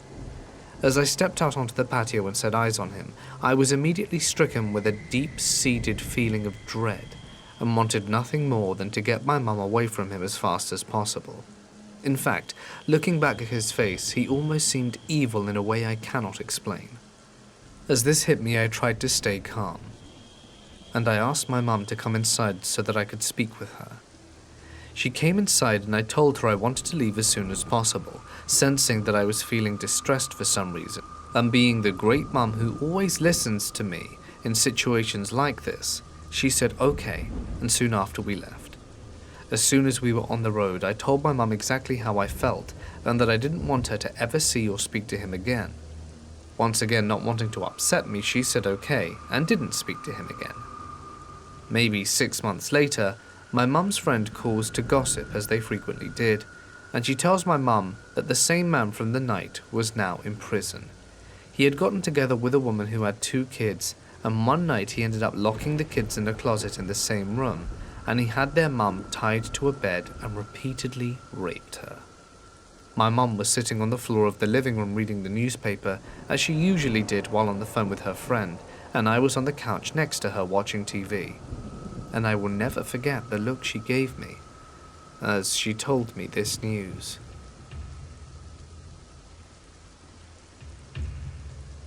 I'm going to warn you now, if you're easily triggered, please consider stopping here. This is true and a real experience which happened while I was delivering newspapers early one winter's morning. It was around 4 and it was freezing. I was out on my usual paper route delivering newspapers. The whole neighborhood was still shrouded in complete darkness. The bitter winds were blowing strong. I was approaching an apartment block with my papers, and as I was heading out to a dark corner of the building, I heard a voice, and it sounded like people were talking. What the hell were people doing up at this hour out in the cold, I wondered, and squinted my eyes in order to get a better look. As I drew closer, I saw there was a woman doubled over and crouching in the hallway before me. Instantly I knew something was wrong. As I got closer, I noticed that all the woman was wearing was her underwear. Why was she out here in the freezing midwinter morning, alone with no clothes on? She was shivering.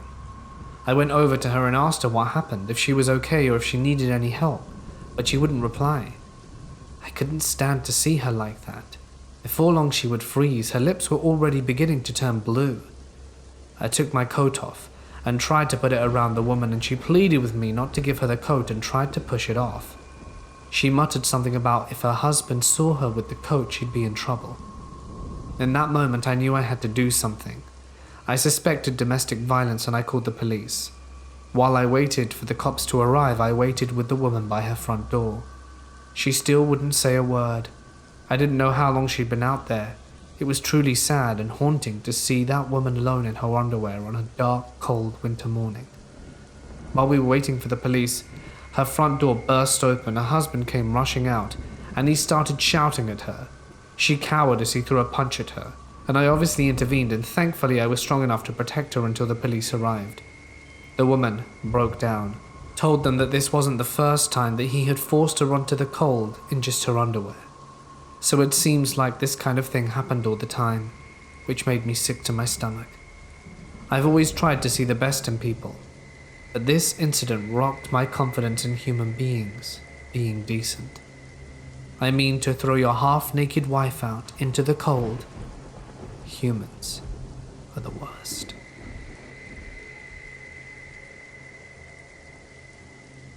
A few years ago, we went on a church trip to one of our favorite concerts that runs on New Year's Eve to celebrate the new year. Not only is it concerts, it has all kinds of other events and things to do beside the music. We decided to go super last minute, and a lot of the hotels in the area were booked. We ended up staying in a rinky-dink little roadside motel, about a half hour from all the events, and pretty much in the middle of nowhere. The entire place was sketchy, and made me uncomfortable, but I felt like we could deal with it.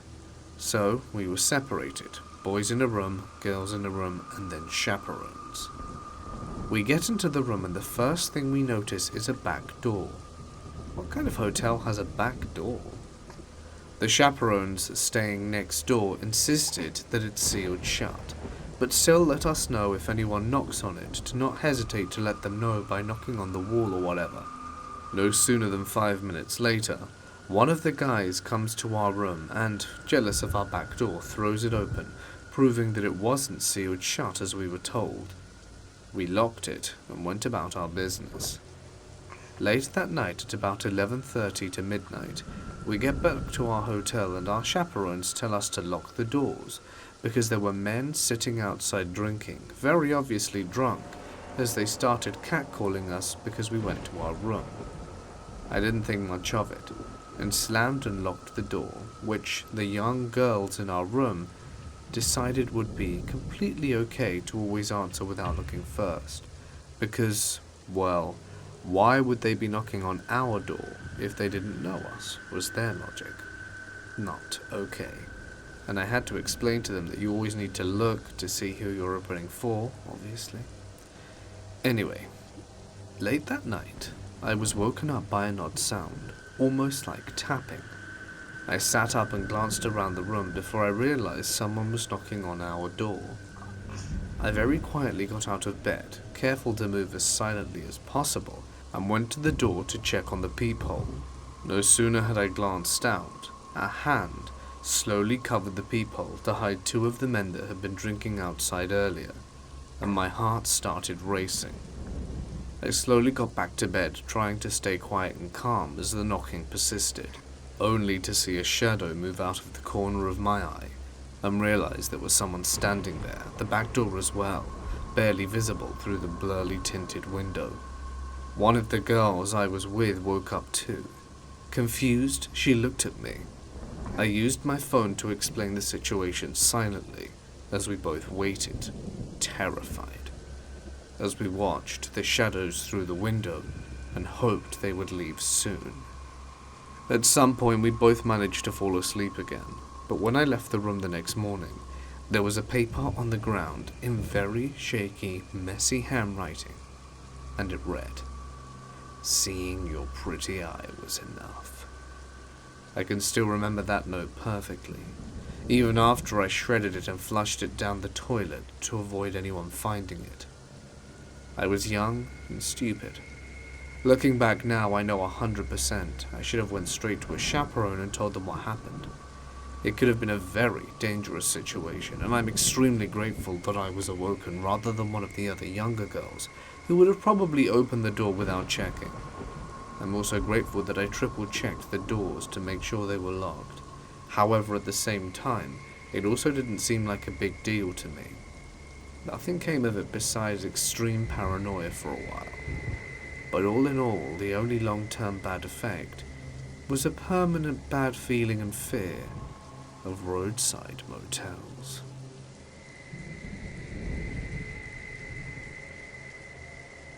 Let me take you back to winter 3 years ago, and a college friend of my father's reached out to ask how we've been, and if we would like to go skiing with her family. They told us that we could live in their secondary apartment and eat with them, which meant that a holiday would have been much more affordable, so we just went for it. When we arrived to her village, my dad's creepy school friend seemed to have changed plans. She didn't bring her family and just joined us to get to the village where we all needed to go skiing, but just for grocery shopping. The day was very nice. My father and I had fun, tried to beat our speed records which we recorded, ate fast food in a restaurant, and at about 5, went back to the house and ate dinner with her and her child. I really liked her child and thought we could become friends. After dinner she showed us the apartment where we would sleep. As soon as we entered, we noticed that the humidity inside the apartment was very high. It felt like we'd just entered the tropics, which just hot and wet, and it smelled. Not particularly bad, but like they used tons of cleaning supplies and chemicals. Also, she warned us not to touch any of the big carton boxes in the bathroom, as she was doing some experiments. But what she was doing was never mentioned.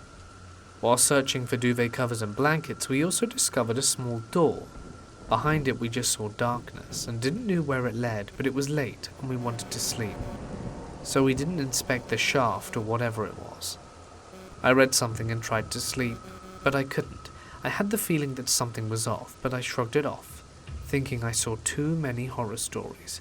And after an hour, I noticed my dad couldn't sleep either, just tossing and turning.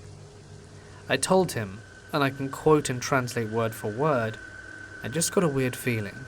Something's off here, but I kind of feel dumb for being scared. My dad answered, yeah, I got a weird feeling too, but I also just shrugged it off. We talked a bit about the insulation and feeling, and that they shouldn't be ignored. And it was at that point that we decided to get the hell out of there. A few days later, a female in that area was arrested for murdering her husband, and even though I can't 100% confirm that she was the woman arrested, I'd like to think it probably was. Some time passed, and I asked my dad about it a while later. He told me that the creepy school friend was arrested not for murder, but actually dealing drugs. At the apartment, she was growing some sort of drugs that had to be grown at a certain temperature. So that made sense, and the smell of cleaning supplies was easy to explain. She wanted to ensure that we couldn't smell anything. It's good to know that we weren't in a life-threatening situation, but nonetheless, it really gave me the willies being there.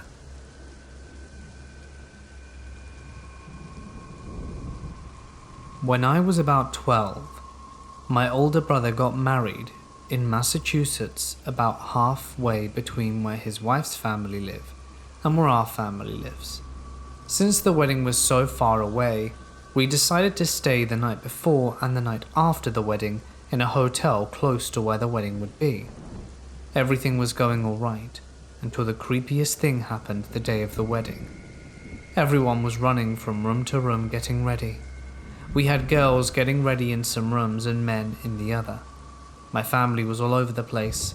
Every time someone would go to a new room, the door would lock behind them, and we would have to knock to get to another room unless you had the room key, which the children did not.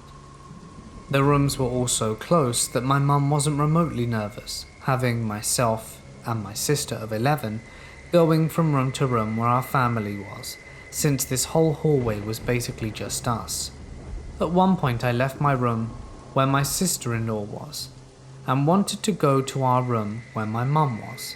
I knocked on the door, and at this point everyone was already in a room. I was the only one in the hallway, when all of a sudden an older man opens up the door to the hotel stairs, which was directly down the hall from me. He stood there staring.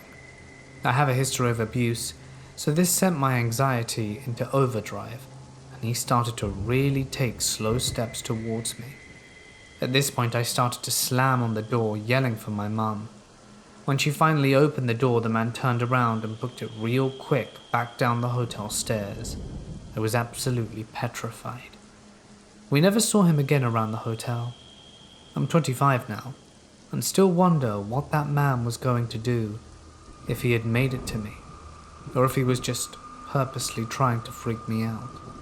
But I'm glad that I never found out.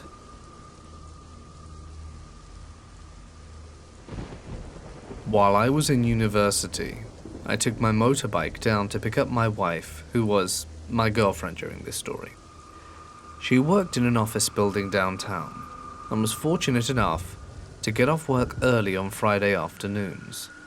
So I hopped on my Kawasaki Ninja and headed downtown. I called my girlfriend with the comms unit attached to my helmet to let her know I was near her office building and looking for parking.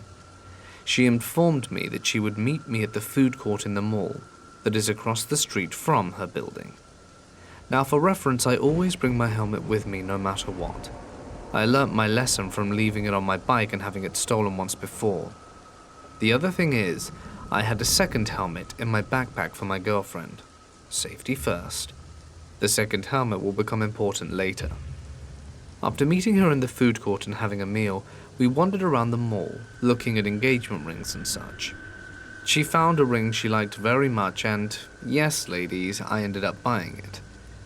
While I dumped my wallet out on the counter and imagining my bank account emptying, my girlfriend grabbed my arm and said, "Hey, the same two guys have walked past the store for the 5th time while we've been in here, and they keep looking at us." In order to relax her, I responded with the ever-clever, "They're just jealous because of how damn good I look in my riding gear.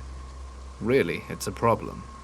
Through laughter, my girlfriend proceeded to inform me that my sexy outfit made me look like a fat ninja. With the two guys forgotten and my ego obliterated, we left the store to make our way towards the bike. To get there, we had to go down 2 escalators, walk across the bottom floor of the mall, across the street, and into the lot of her office building, where my bike was parked. Just as we stepped onto the first escalator, my girlfriend suddenly grabbed my arm really tight and used her eyes to draw my attention to 2 guys directly behind us. I looked back at her, and with a slight nod, she confirmed that it was the same guys that had walked by the store. I took off my backpack and pulled the second bike helmet out the bag and handed it to my girlfriend so that we could hasten our journey. As we stepped off the escalator and made our way to the second one, I caught the reflection of the 2 guys in the glass window of the stores in the mall. They were behind us all right. I could hear them making comments about my girlfriend's appearance to each other as we walked, but not quietly. Their comments were loud for other people to hear. When we reached the second escalator, my blood was boiling. It took everything in me to not turn around and face the perverts head on. My girlfriend absolutely hates conflict, and out of respect for her, I kept my mouth shut and doubled our efforts to leave. While we were walking towards the exit on the main floor, I heard it. The sentence that will forever make me paranoid. One of them said to the other, "Let's kill him and take her." For the sake of your ears, dear listeners, I did not use the vulgar words that they used to describe their intentions. My girlfriend's grip on my bicep tightened like a vice, and then I heard it and saw it. She was sobbing, and I could see the wide-eyed fear in her face. I pushed her directly in front of me to force a faster pace out of the mall. We exited and started to turn the corner of the street, where we had to cross. My girlfriend kept looking back with a panicked voice, and she said, "They're coming." Hearing the fear in her voice made something snap. I shut everything out and went cold. As soon as we got out of the corner, I forced my girlfriend around it and went against the wall. I looked at her, and she looked right back at me. We ran. I took the helmet that she was clutching in her hands with a firm grip. She took off across the street heading for the bike, and I stood there waiting. I took the moment to get my helmet on for protection, and took the second helmet in my hand ready. I heard the sound of running footsteps coming down the sidewalk around the corner. What happened next may just be the craziest damn thing I've ever done. Before I continue with the story, ask yourself, if you heard those words from 2 perverts following you and your loved one, would you play it off as them being punks trying to scare you? Or would you take it as seriously as a heart attack, like I did? These 2 threatened to kill me. I was okay with that, I accepted that. But what they threatened my girlfriend with, I refused to brush off. She was a victim of sexual assault before I knew her, and absolutely refused the smallest chance of something like that ever happening to her again. As soon as the 2 guys neared the corner, I stepped forward and gave them the universal sign for slow down by taking a swing. Let me be the first to tell you that when a motorcycle helmet meets a person's face, that's the start and the end of a fight. Period. No, I didn't end his life, but I guarantee the guy felt like I did. Pervert number 2, at my surprise, didn't even flinch at the sight of his body being destroyed. He threw some punches and I took those punches. We locked arms and he slammed me into the wall. I pulled my head back and headbutted the guy with my helmet on. He stumbled backwards and I seized the moment and kicked him on the side of the knee and threw some punches of my own. At this point, my girlfriend had made it back to the bike and had called the authorities. Being downtown, they came quick. Now here's the part I regretted. I grabbed the helmet I used to take down pervert number 1 and sprinted to my bike. I didn't wait for the authorities to arrive, with the story my girlfriend gave to the police. The two guys left broken on the sidewalk with lots of witnesses. I figured the smart thing to do was head directly to the bike and take my girlfriend away from the horror show. The two perverts ended up being arrested and taken away. Apparently they had a history with law enforcement. Luckily, I was not thrown in the back of a police car for being the first one to dish out damage. Witnesses, their prior offenses, and security camera evidence from the mall saved my ass. I meant it wholeheartedly that I was willing to go to jail to protect my girlfriend from two predators. The following summer, we got engaged and I got her a new helmet. I threw the old one out, as it was a constant reminder of that scary event. I'm not sure what the pervert duo are up to these days, but for their sakes, let's not meet again. Because if we do, you can bet your life I'll have my helmet with me.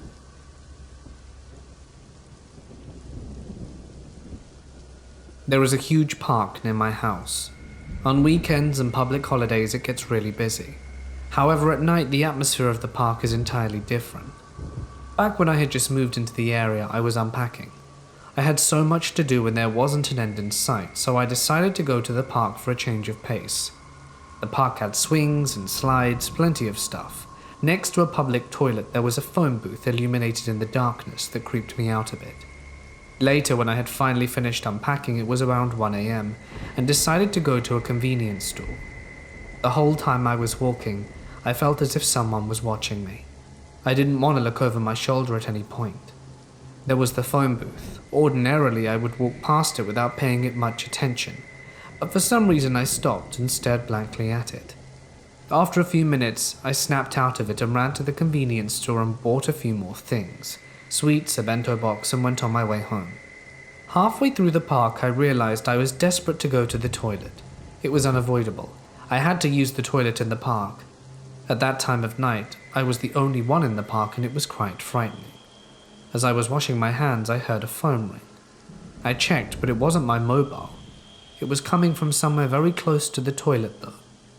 The payphone was ringing. What perfect timing, I thought. Two thoughts entered my mind. The first, curiosity.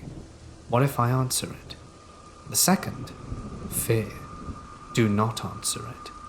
In the end, fear won. I ran back home while the phone rang behind me. Back home, I sat down on my sofa and tried to organize my thoughts. I was still thinking about the phone booth. From my window, I could see the park and phone booth. I wasn't sure if it was still ringing. I watched for a few moments as a man appeared from a nearby toilet. The light of the toilet illuminated him. In his right hand he was holding a mobile phone, and his left, something sharp, like a tool or a knife. It took only 2 minutes to run back to my house from the park. I was just there. I thought there was no one else in the toilet with me. My suspicion is that the man was waiting in one of the other stalls and dialed the payphone number, and would creep up to whoever answered the phone from behind and murder them. What if my curiosity was greater than my fear? Whenever I think about what could have happened, I shudder.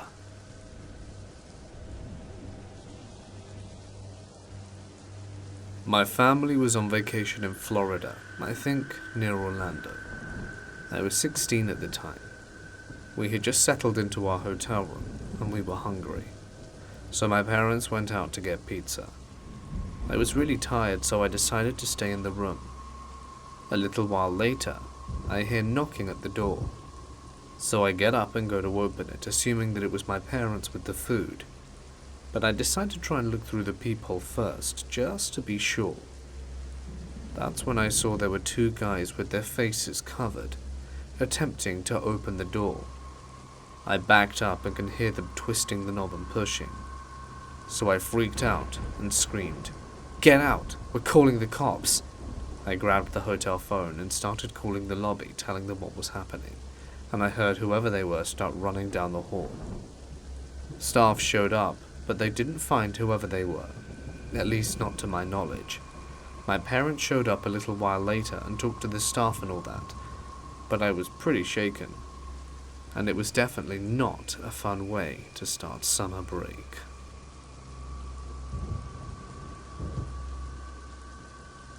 Last July, we planned a special day for my husband's birthday. We went to the zoo, and then we stayed at a Sky Baris, the hotel rooms that have pools and stuff. The way they're set up is the hotels are like little condos on their own, and we had to drive around to get our little condo room. We were watching the new Pet Cemetery, and it was right around midnight. Terrible movie, but sets the upcoming mood. We start hearing banging on the door. Assume it isn't anything, as we are in our own little bubble, but it doesn't stop. For about 20 minutes the banging continues. We honestly thought it was just the outer door flailing around due to wind, but it never stopped. I went to the bathroom, and I can hear my husband yelling at the door, "You're at the wrong room!" Apparently it was a woman banging on the door at midnight. We thought she was drunk and trying to get into our rooms for some reason, but the banging continued for another half hour. We were terrified, but literally thought it was some drunk woman trying to enter and got confused to where her room actually was. The banging stops after nearly an hour of it, and we were both quite anxious and wanted to go to bed. The next morning we got to the door to check and grab our stuff to leave, and we were greeted by 4 police cars and an ambulance, and 6 officers standing around a woman laying on the grass. We went to check out and said something to the woman at checkout, and she asked if she knew anything of what was going on in front of our room. They apologized and told us the police were already there before they got there and didn't know anything. Feeling guilty now, we go and talk to the police standing outside and give them our information, telling them that this woman was banging on our hotel room door for about an hour last night at midnight. They thank us for the info and let us know that this woman had a mental issue and she had escaped from a facility the next town over and was considered a missing person. What? They never followed up on our info, and as many times as I tried to figure out what was happening through Google searches, I never found a thing. But it ranks quite high up on the strangest things I've ever encountered. This happened about 2 years ago. Before I begin, I want to address this situation may be triggering to some viewers, as it's slightly graphic and may be upsetting to those who have experienced sexual abuse. I'm sharing this encounter to serve as wisdom, to always listen to your instincts and to stop ignoring the bad in others. I've been the type to overlook the bad and focus on the good, or even to make excuses for shady behavior. Doing so has put me in some dangerous situations. You are not a bad or judgmental person for noticing shady behavior and to choose to walk away from it. It is so important to be open to others' dark side, to protect yourself. Here's what happened. I was living in Tacoma, Washington at the time in my late 20s. I'm 30 now. Tacoma is not a safe city, and it was very challenging to make friends and meet anyone because of the crime, and also being a reserved person. Basically, I'm not the most forthcoming at social interactions. I was recommended a group on Facebook that was called something along the lines of Introvert and Extrovert Social Singles. After only being in the group for a few days, an older man named Sean had started messaging me. He was a bit high energy, and said he had ADD, so I figured that's why he was so pushy to talk so much, and right away wanted to talk on the phone. We talked about a lot of different subjects, and he seemed very outgoing and direct.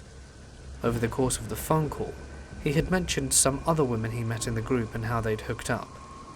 I made it very clear that I am not the hookup type, and that I was only interested in having friends. This was stressed a few times. For one, I was in no way attracted to Sean romantically.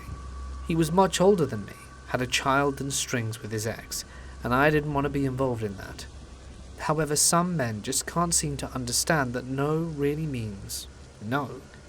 During the course of the few hours we spoke, judging by what he said, the word rape kept springing forth.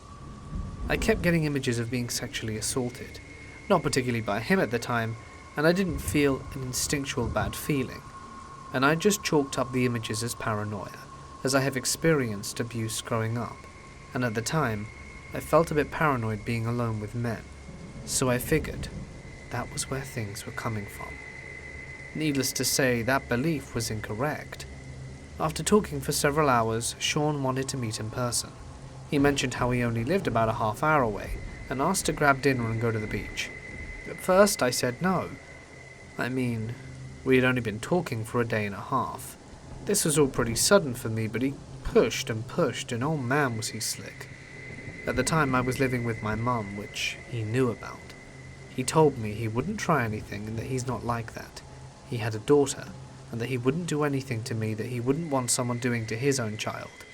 He told me he was an empath, and that he could feel so deeply for other people, blah blah blah, and even told me to have my mum meet him. She could take down his phone number, his license plate, anything that would prove he wasn't a creep.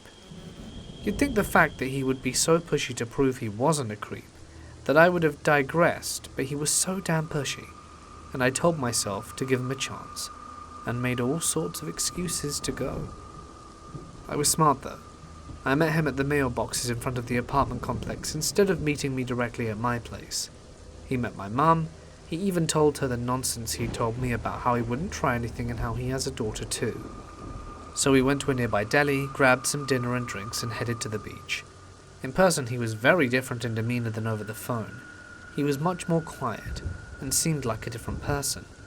I mean, he looked the same as his pictures, but it was like a different person flicked on. Before we got out of his car, he pulled out some buds for us to smoke. I'm no stranger to the green, so I wasn't concerned about getting high with someone. I didn't know that then, but in retrospect I realized he did this for me to be a bit more manipulated later. We had our dinner, and when we were finished eating, he wanted to walk around. It was so awkward. He barely spoke. Even when I tried to make conversation, it was just uncomfortable. He had talked so much over the phone that he interrupted me, and now he's super quiet, and seemed to know his way around the beach pretty well for someone who claimed they hadn't been to Tacoma very much. Alongside the beach, there's this hill that leads up to a forested area that overlooks it. He had us walk up there and straight away went to a specific bench I didn't even know about in the area and sat down. He pulled out a joint again, and we talked some more, just chilling and staring at the beach. Now here's where things started going south. He started rubbing the back of his head and neck, and told me how these areas were really tense and sore, and proceeded to ask me if I would massage them for him. I went quiet, thinking to myself, "Are you serious?" While paused, unsure of what to say. "What? It's not a big deal. It's just hard for me to massage myself. It's easier if someone does it for me. I'm not trying anything, it's just really sore, don't overthink it." I felt super awkward and hesitated, but again, he told me not to overthink it. It's not a big deal. And being pretty high, I was doing my best to stick with a just be cool kind of mode, so I uncomfortably agreed. I got up and quickly massaged his neck a few times, and sat back down on the other side of the bench as quickly as possible. A minute or two goes by in silence when he complains again and asks for me to massage a little longer. I breathe a heavy sigh, hoping he'd get the point that I didn't want to do this, especially given he claims he's an empath, and I was irritated he wasn't picking up on the vibes of me being uncomfortable. I told myself, okay, he bought you dinner. He shared his weed. The least you can do is give him a small massage, no big deal. So again, I gave him a quick, short massage and sat back down. Now allow me to mention I was in no way wearing anything revealing nor suggestive. I had on skinny jeans, a shirt, and a jean jacket. When I sat back down, he put his hand on my back. Oh God, what is he doing, I thought. I kept telling myself to be cool and not overthink it. Maybe he was just trying to be nice. He started massaging my lower back. I moved over to silently tell him to stop doing it, but that didn't work. He put his hand down my bare back and slipped his hand under my shirt and began massaging my bare skin. I immediately got up from the bench and began walking towards the edge of the forest hill. Internally, I was racing. I didn't have my mum, my car, or anyone else nearby to pick me up. I was super high, experiencing a war inside of myself, questioning if I'm being paranoid or if he's just being a pervert. I didn't know what to do. I felt scared and trapped, but kept telling myself I was overthinking the situation. I made excuses again, and tried to play it cool. I should have just ordered an Uber or something and gone home, but I was worried about the cost, and honestly, I just truly believed, to some degree, that maybe I was judging him or just overthinking the situation. He eventually emerged from the bench and addressed me to follow him down to the forested area further. I'd like to say the bench incident was the end of it, but it was merely the beginning. He finds a little dirt ledge facing a really nice spot to the ocean and sits down. I stood there though. I didn't want to be next to him at this point, doing my best to keep some sort of distance between us when he asks me to sit down. I'd like to add, one of the reasons I felt so intimidated is that Sean is huge. I mean, he's at least 6'1" or 2", heavy built, while I'm a 5'7" and lack upper body strength. I hesitated to sit down, but eventually did a good distance from him. He moved closer to me, and oh my god, he laid his head on my upper leg, then tells me he has a headache, and he'd like me to give him a head massage. I finally plucked up the courage and said, "I don't feel comfortable doing that." My voice was nearly shaking, and I was close to feeling paralyzed. He looked up at me and just said, "We're friends. It's not a big deal. It's platonic. Stop making a big deal out of it." I still feel uncomfortable and a bit frozen. I guess he took notice and gave me a lecture about how he's comfortable with me, how he gives me massages and receives them from his friends. Basically made me feel like I was abnormal for feeling uncomfortable about this, so I hesitated and proceeded to do what he asked. After a minute or two I made some excuse that my legs hurt, and that I needed to get up. He got up with me and started leading us back to the beach area. I started feeling relieved now that we were around other people and in public when he stopped me, pulled out his phone and took a picture of me. I found this even more strange, and he goes on this rant about how he wanted to show his other empath friends what I looked like. Why? Just why? He went on about how all his friends are empaths and how they all care so much for each other, and I guess he wanted his friend to read me. So strange. So uncomfortable. We returned to his car. He turned on some music and offered me another smoke. I thought because we were in public now that things would be okay despite how awkward it had been. I did what I could to make a weird situation the best I could, and I won't lie, he had decent taste in music. All started going fairly well at this point. He was talking a little more and it wasn't feeling very awkward, and I was enjoying the high. By the area we were parked at, there was some train tracks, and a very loud train going by shook the car. Not so good when you're stoned. So we both wanted to leave. He wanted to hang out more and I wanted to go home, and we ended up talking about going to a park that was near where I lived to just finish the joint. It was beginning to get dark, but I thought it wouldn't be a big deal to finish the joint and then go home, as things seemed to be more chill now. I know you're probably thinking that I'm an idiot, and I was. I know, you're right. I was being a super idiot. While we attempted to get to the park, I swear to God he pretended to not know where to go. I gave him precise and easy to follow directions, but he just couldn't find his way. By this time it was night out, and he was driving and pretending to be lost, and he asked if I'd rather just go to his house and spend the night. No. I told him no, and that I'd rather just go home. It's dark, and all the feelings that had dissipated earlier of feeling uncomfortable just increased by 10. Instead of taking me home, he pulled over on some dark residential area where there wasn't even a street light, and now was very uncomfortable. We weren't very far from where I lived, and there was a Fred Meyer grocery store in view, so I figured I could run to the store to grab help. I did my best to play out what happened next as calmly as I could. When he pulled over and turned off his car, he told me he needed a break from driving, that he was super tired now and wanted to take a 5-minute nap before driving me home. We were about a mile from where I lived. This was shady. I put my hand on the handle of the car, prepared to jump out at any moment, when I realized all the doors were locked. It was at this point I was in full panic mode. I didn't realize he had locked the doors, and though most people do in a moving car, it just increased the feeling of "oh crap" in me. He reclines his seat back and closes his eyes and proceeds to put his hands on my shoulder. My stomach drops. I'm fighting back tears, not sure what to do, so I pulled out my phone on the other side of me to where he couldn't see and texted my mum, telling her I needed her to call me immediately with some fake emergency to get home and that I was in danger. My mum didn't answer right away. Next thing I know, Sean is rubbing down my arm, and I look over to see he's got a semi. He says, in a tired voice, "Would you rub my leg the way you rub my neck at the beach?"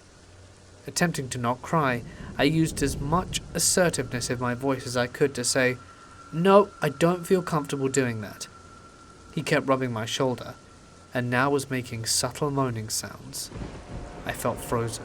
I was just about as used to as much adrenaline as I could handle to open the car and run like there was no tomorrow, when finally my mum called with the fake emergency. I pretended to be distressed and played it out convincingly, but I swear something in me could tell I knew he was lying. He was really hesitant to take me home at first, because I had assured my mum I'd be home within a few minutes and told her exactly where we were. This seemed to be enough to get him to comply. Blessed from the gods, he agreed to take me home. I was so scared he'd figure out I was lying and trying to do something else, but as he followed through and dropped me off where we'd met, as I was getting out of the car he said we should do this again sometime.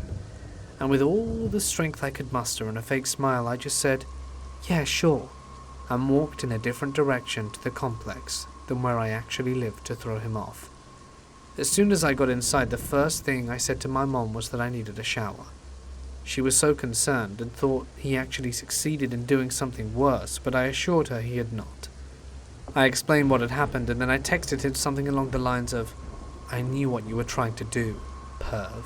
How dare you use your own daughter as a way to manipulate others," and said other profanities before blocking him on everything, and alerted 2 admins within the group about the situation, and they blocked him. I left the group after that. However, the situation devastated me intensely, as it reminded me of the unresolved trauma from my childhood and teen years. I had to get out of town to get some air. I'm sorry this was so long, but I sincerely hope it serves as a lesson to others to not be trusting and to listen to your own feeling no matter how convincing someone is. Things could have ended up worse. I moved from that area and actually feel safe about the publicity sharing this experience now. And to Sean, the manipulating pervert, may you get what you dish out, and let's never meet again.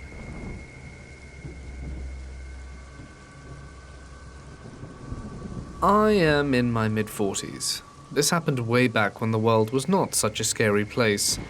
I was born with kidney disease and had several surgeries from 1 to 11 until they got it right. This instance was when I was about 5. I had just been released from the hospital, and my mum had to stop at the pharmacy, the only one in our little town, on the way home from me being discharged to pick up my meds. She pulled into the strip mall where the pharmacy was located. Apparently some store was opening in the center, because there was music and I saw balloons everywhere. But I was tired. I had been laying on the back seat and remembered looking out and laying down and Mum locking the doors. Rolling down my back window about 5 inches, as we live in Florida, so you never sit in the car with the windows up, and telling me not to leave the car. I think I fell asleep. I awoke to the horror of an arm reaching through the window, unlocking the door. It was a clown. A clown was coming to get me, kill me for all I knew. I never trusted clowns. He opened the back door, and I jumped over the seat into the front and laid on the horn, screaming like a wild child.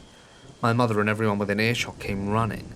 The clown was apologetic, offering a twisted balloon in the shape of a giraffe, saying, "He just wanted to give it to me." No thank you, no way. I was inconsolable. And that began my unnatural fear of clowns. I even hated Ronald McDonald. Sorry, a clown is a clown, a person hiding their face, and even at 5, I had no time for that. Fast forward 2 years, I'm 7, in the hospital sharing a room with 2 other kids and a free bed. For those of you who don't know, kidney problems are miserable. You have to pee, you can't, and when you do, it hurts badly. I'm just out of surgery, and we get a visitor to cheer us up. Clowns. I'm groggy and losing my mind, screaming, again, crying inconsolably. Why the hell are the clowns in my room? I didn't ask for them, I'm sick and in pain. Get the hell away! After they remove the clowns, and the nice nurse sits with me until I fell asleep, I wake up with a friggin' giraffe balloon that a clown had left for me. I know it was probably coincidence. I think giraffe is the basic balloon animal required for clown college. In any case, I'm an adult now, and I swear to heavens if any clown approaches me, I will consider it a threat on my life and dropkick the sick SOB.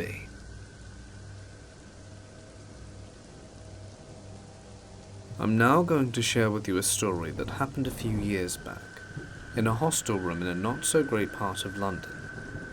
I happened to be awake at the night.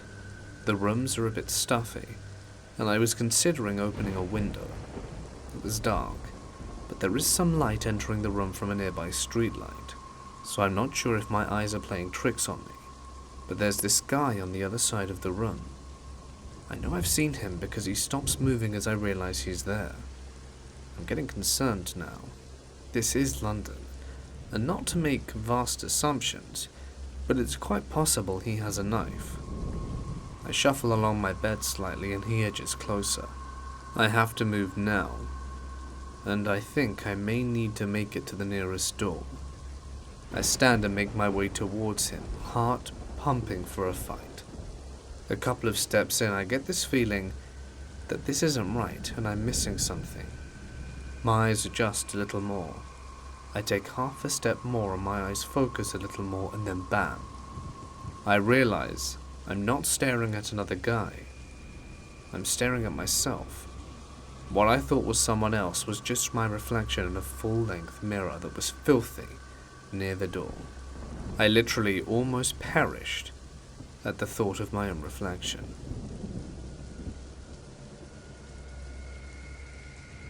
This happened when I was at university.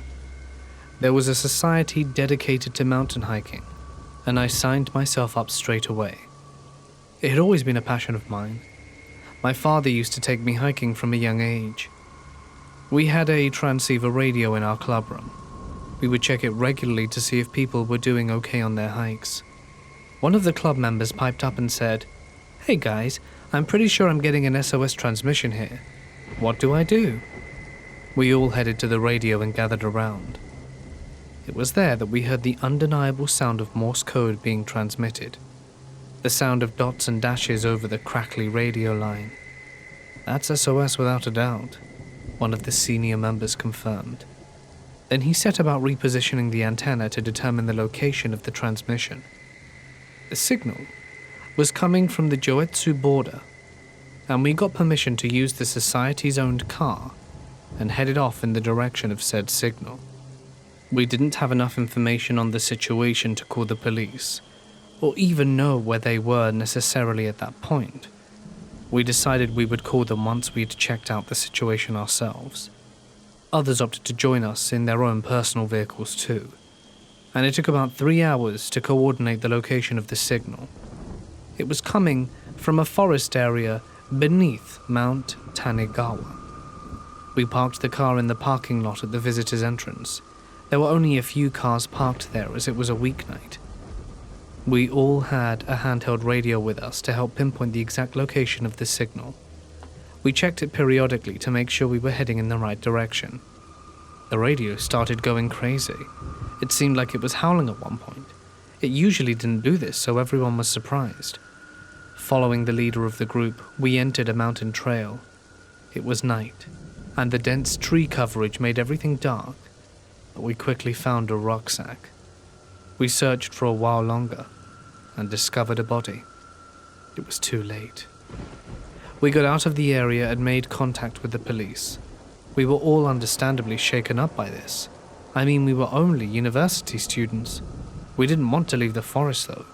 We needed to explain it to the police.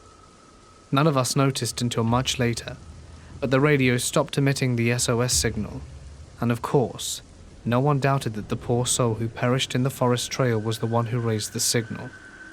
Think about it, though. How could a corpse possibly do that? We had this confirmed when the police said that the hiker did not have a radio on his person.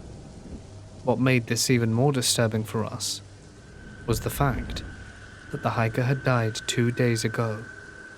How did no one find the body in that time on the mountain hiking trail? The police explained all of this in a follow-up meeting with our hiking society. They said that they eventually found a radio, but it was submerged in a nearby stream. So who signaled SOS? The strange thing was that there were a lot of us there, and we didn't see anyone in the area, but that's not to say that someone might have been nearby. Can you imagine someone in the woods and the shadows of it, summoning us to the grisly sight of a murder under the false pretense of an SOS to watch us discover their work? We were there late. We watched all the cars leave that parking lot, and not one was left. That might suggest that someone had taken the body there. This case is still unsolved at this point. Who the hell raised that signal? We talk about that strange night in autumn on most of our society meetings.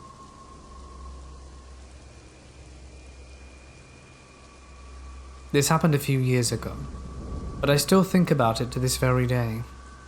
Let me take you back. I was on holiday in a city on the other side of the country, celebrating my 21st birthday with my best friend. We were having an amazing night out, with a few too many drinks, and ended up meeting two guys, Andrew and Billy. They seemed like really cool dudes, and we were really into them. So when they asked us back to their hotel room, we said yes. Obviously a silly idea, but we were young and drunk. Things were great on the way back to the hotel room. We were all laughing and having a great time. When we got to the hotel room, there were two other men there as well, Ricky and JD, who were at least 15 years older than us. They gave us creepy vibes, but we brushed it off, and we asked Andrew and Billy if these guys were there, and they said that they were their colleagues, as they were in the city for work, and the company paid for their rooms. So Andrew and Billy were in different rooms, but we were all partying in Andrew's room that he shared with Ricky. I got a little too drunk and my friend put me to bed. She said that she was going to Billy's room and asked if I would be okay with Andrew, and I said yeah. Keep in mind, my friend didn't have a phone either, so we basically had no way of getting in touch with each other. Another stupid thing. So I'd been in the bed for a while with Andrew, just talking and chilling, when he says, "I just have to pop out and be right back." I assumed he meant just out the bedroom, not the actual hotel. But he left the hotel room to grab something from Billy's hotel room. I was just watching TV in bed when the bedroom door opens, and I assumed it was Andrew, but my heart sank when it was Ricky, the weird colleague. He walked into the room and sat on the bed. Keep in mind I'm very naked at this point, trying to cover myself with the blanket. He said, "You do realize that everyone has left you alone in here, right? It's just you, all alone. No one is here, and no one can hear you," and continued edging closer to the bed. At this point I was completely terrified, speechless, and horrified. I was frozen in fear and had no idea what to do. What a creepy thing to say. I tried to say something, but nothing came out. He definitely sensed my fear, and for some reason he just got up and left. A sense of relief flooded me, and I felt silly for overreacting. That was until I heard JD, another random colleague, shout, "Get back in there, what are you doing? This isn't what we discussed. Get back in there and do what you were meant to do." I ran to the bathroom and locked myself in because I was so scared, but there was no way out, and the only way out the hotel room was through the front door, and I had to walk past Ricky and DJ to get there. I was scared. I had a million thoughts running through my head and had no idea what to do, but I knew I had to escape. I decided my only option was just to leave the room and be ready to defend myself if things were going pear-shaped. I threw my clothes on, grabbed my shoes and opened the door, and Ricky and JD were sitting on a couch close to the bedroom door. JD said, "Hey, where are you going in such a rush? Come join us and sit here right now." No thanks." I ran to the front door and tore it open.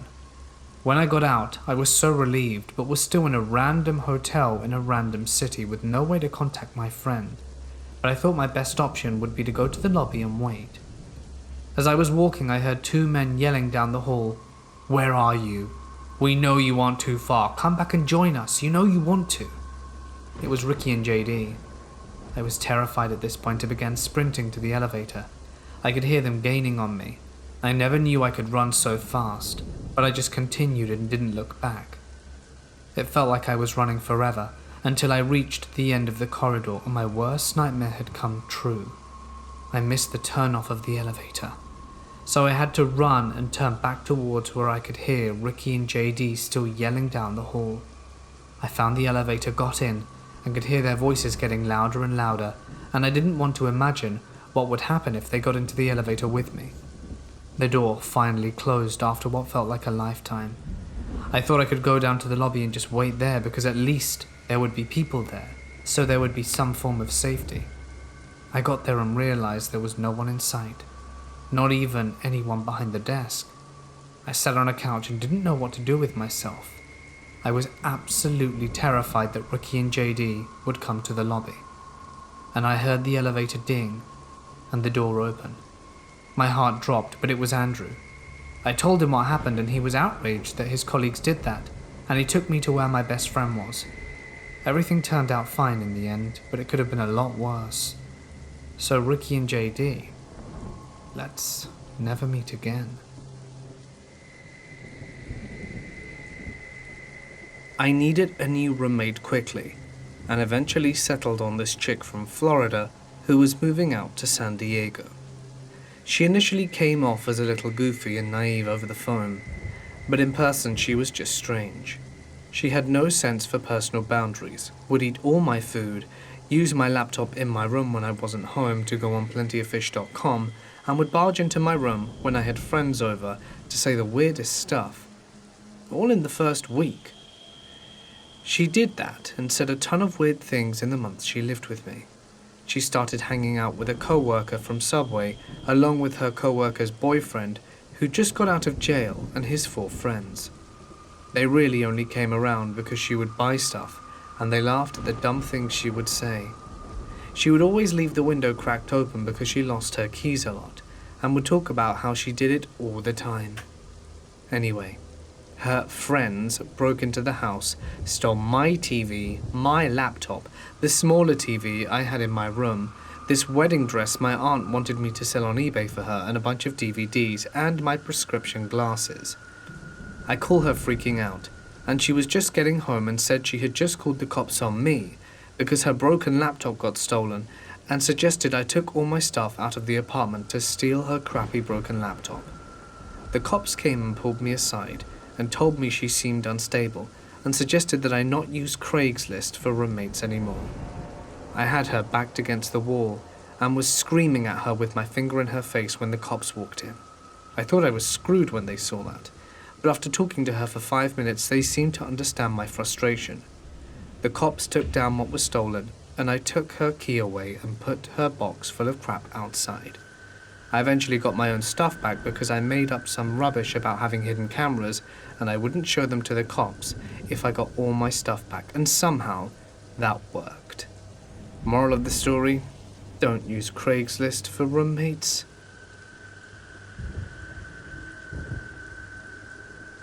Before the story begins, I need to share some information with you. I'm a 24-year-old woman from a small town in the north of England.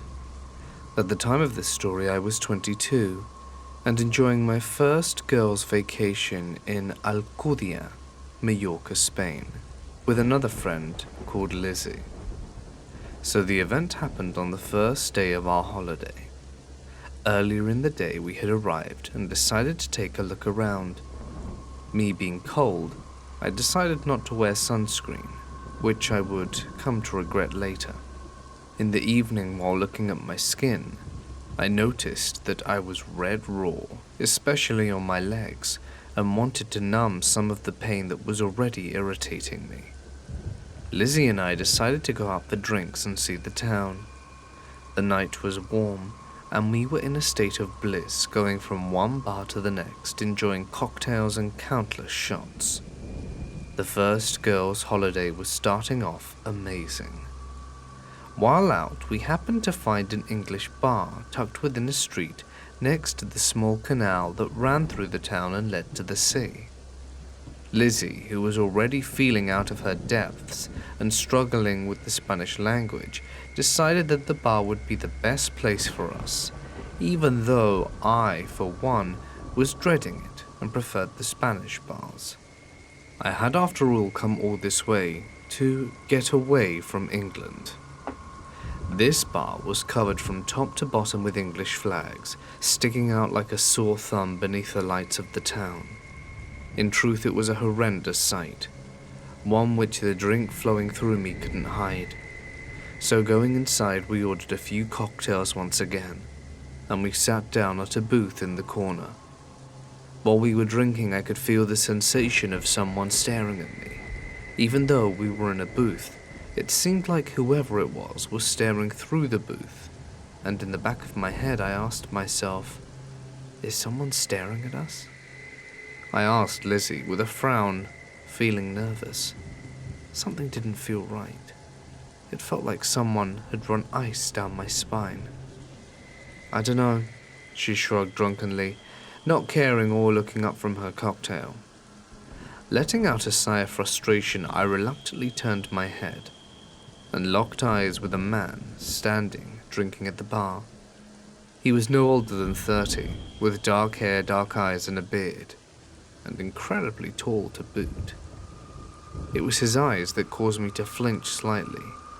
They were so dark and filled with nothing but fury.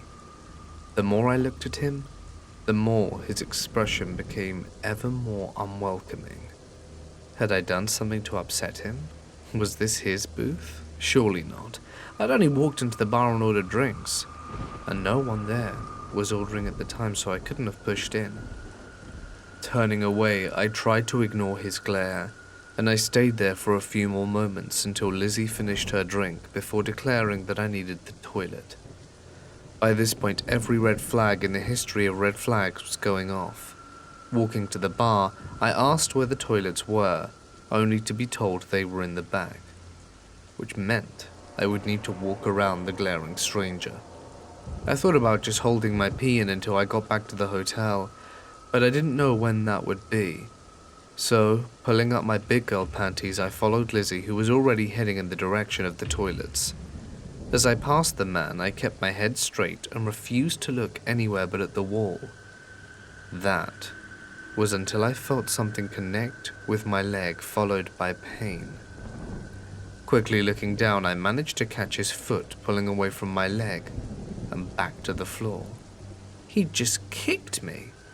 I stared down in shock for a little while as his laugh filled my ears before I took off running into the toilets. They were tiny and had no lock. There was a sink with a tiny mirror and then a stall which fortunately did lock. While Lizzie was resting against the sink, I hurried in and began to do my business. As I sat there, I looked down at my badly sunburnt leg and saw the imprint of a muddy heel print on my left leg. He really had kicked me. Grabbing some tissue, I roughly tried to erase the print. I was angry and also shocked. I didn't understand why he was so angry. While I sat there peeing and debating my next move, I heard the door open. "This is the girls' toilets, boys next door," I heard Lizzie say, in her carefree and unaware tone. For some reason I knew I had to get out there and get Lizzie outside. "I know, lass," a rough Irish voice replied, followed by a laugh. The laugh. It was him. He followed us in. "I'm here to see if you want to have some fun." Yep, we were dealing with a creep. Pulling up my pants, I want to open the door only to find the lock was jammed. Typical. "What kind of fun?" Lizzie asked innocently. "Don't talk to him," I screamed in my head, desperately trying to pry the door open. "I have coke. Do you want to buy some? We can go somewhere to take it if you're up for it, you and your friend." "No, we don't do drugs," Lizzie answered him sternly, now suddenly sober, making me feel relieved. It would be easier to get out of this mess if we were both in the right mind. "You sure? Aren't you looking for a bit of fun? Come on, girls. I promise I won't bite." The charm of the Irish accent was no longer charming. "Look, mate, I said no. Can you get out the girls' bathroom?" That's my girl. As dumb as Lizzie could be sometimes, at least she was a stern woman when she needed to. Alright. And with that, the creep grumbled and left.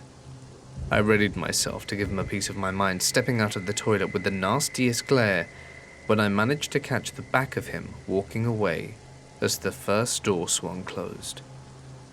"We need to leave," I said to Lizzie, giving her a shared, pointed look. "Yep." Once again, Lizzie took the lead and exited first. I could see we were both praying he wouldn't still be there, but as we turned the corner, he was there as before, drink in hand, glare on face. Taking my hand, Lizzie squeezed it and began quickly dragging me past him. As I passed, he kicked me once again. As he did so, I turned and gave him my harshest stare. "Kick me again, mate, see what happens," I yelled, taking a step closer. Seeing the stunned look on his face, I allowed Lizzie to start pulling me away. "Yeah, you got nothing to say now, do you, creepy dickhead?" Looking back now, it probably wasn't the best thing to do to make a creep angry, and you'll see why after what happens next. But once I open my mouth, there really is no stopping it. We leave the bar and continue on our night, exploring other bars and completely forgetting about the creep. It was around 4 a.m. when we decided to make our way back towards the hotel. We'd gotten about halfway there when we heard a voice shouting from behind us. "Get here, you stupid girls." We turned our head and saw the Irish creep standing a few paces behind us on the opposite side of the road. Why did he have to be here? Neither of us said anything or looked at each other, and turning away from him, we walked a bit faster, wanting to put distance between us. Even with him on the other side of the road, we didn't feel safe, and unable to stop myself, I kept glancing over at him each second to see him match his pace with ours. "I said get here. No one disrespects me. I'll teach you both a lesson, you horrible little teasers." He continues to rant on, his voice getting louder and angrier with each word he spat. He then went into horrific detail on what he was going to do to us. It was extremely graphic, very disturbing, and involved rape as a minimum. Knowing the situation at hand was now incredibly serious and dangerous, I leaned into Lizzie and whispered that we needed to find help. But all the bars around us were now closed, and no one else seemed to be on the streets, just us. Turning to look at him again, I saw something shiny in the light glistening under the streetlights as he suddenly took charge and raced towards us. As he got closer, I saw it was a knife, and feeling my blood run cold, I let out a startled yelp. "Run! Lizzie, we have to run!" Running as fast as I could in a blind panic, I pushed and pushed on Lizzie's back, trying to get her to run faster and make sure she was in front of me. If one of us was going to get caught and die, it would be me.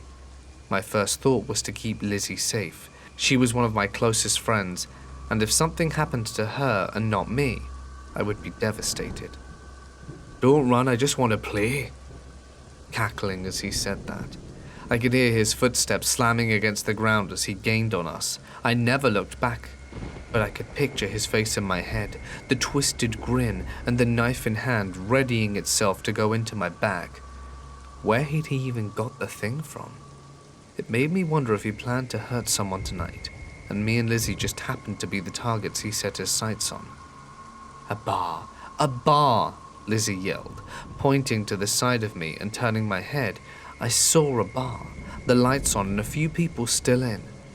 Rushing forwards as fast as we could, we slammed into the bar doors and basically fell inside, startling everyone. We close! We close!" We heard a man behind the bar call out in broken English, waving his hands at us. "Please," I whispered, walking towards him. "We're being followed." "No, we close." He started it again. So I reached into my pocket and pulled out my phone, desperately trying to put in Google Translate what I needed to convey to him so that he wouldn't kick us out. "We're being followed. Please, he has a knife. Please." My words came out fast and panicked as I struggled to use my phone, my fingers no longer wishing to work. And then someone said, "It's all right, ladies. You're safe." We heard a voice say that and turned to look, seeing a man sitting at the bar with a young girl who we came to learn was 16 and the owner's daughter. Luck was on our side that night, and I felt so fortunate to have met the great man sitting at the bar. He was northern just like us, and came from the town next to ours. He actually now lived here, and was the owner's best friend and was able to translate what we were saying.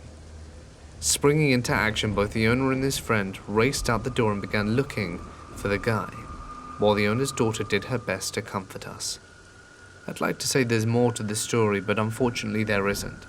The Irish creep was just gone, and the owner of the bar took us back to the hotel, making sure we weren't out of his sights until he knew we were safely inside.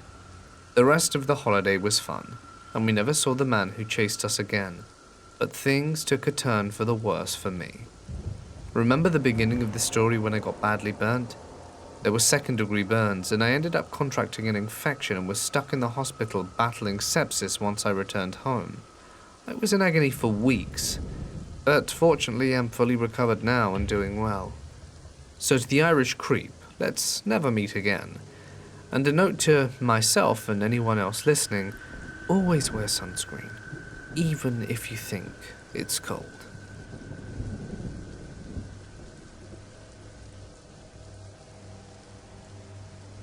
The following happened when I was a child. My parents and I went on a camping trip with some family friends. There was a big lake by the campsite. It was a very peaceful and secluded area. So we all put up our tents near the river and were set to camp for 2 days. When night came, my friends were talking about doing some dares. The adults overheard us and told us not to do any dares at night as it could be dangerous. Of course, we all ignored our parents' advice. The dare was to walk around the lake by yourself with no flashlight. One of my friends offered to go first. We all waited in silence as she walked off into the darkness. She came back after a while. She wasn't frightened in the slightest. Next was my turn. They urged me forward. I was nervous, and I felt the pressure of my friends. I had to do it. It was so dark. I was getting really worried. I was walking around the lake, only the sounds of nature could be heard. That is until I heard the footsteps approaching towards me. I prepared myself as best I could for whoever was coming towards me. It looked like it was one of my parents' friends. He was working with a flashlight. I knew him. I was relieved. I waved at him as he approached. He strolled towards me. He handed me something. It was a lemon candy. I thanked him. "You should eat that now," he said in a hushed voice. I told him I would eat it later and put the candy in my pocket. He was shining the torch at me. I couldn't see his face clearly. He had his hood up. "Come with me," he said, but it didn't sound normal. I said I had to go back to the tent. I thought it was weird, but he was a really nice guy, and I was enjoying the camping trip with his family and mine. When we got back to the tent, we all decided to get some sleep. I was laying in bed thinking of the candy, and that I should just thank him for it tomorrow, while I held it in my hand. In the morning, I walked over to him while he was drinking coffee and thanked him for the candy. "Lemon candy? What are you talking about? I didn't give you any candy," he said. I thought he was just teasing me, trying to trick me. After a while, I could tell he wasn't joking. He said he wasn't at the lake that night. My mum came out of the tent, who had happened to hear our conversation. It got weirder and weirder. I went back to my tent to get the lemon candy to show them. All the parents and my friends looked concerned and frightened. Who was the person I met at the lake? I threw that piece of candy into the lake as our family picked things up, and we got out of there as fast as we could.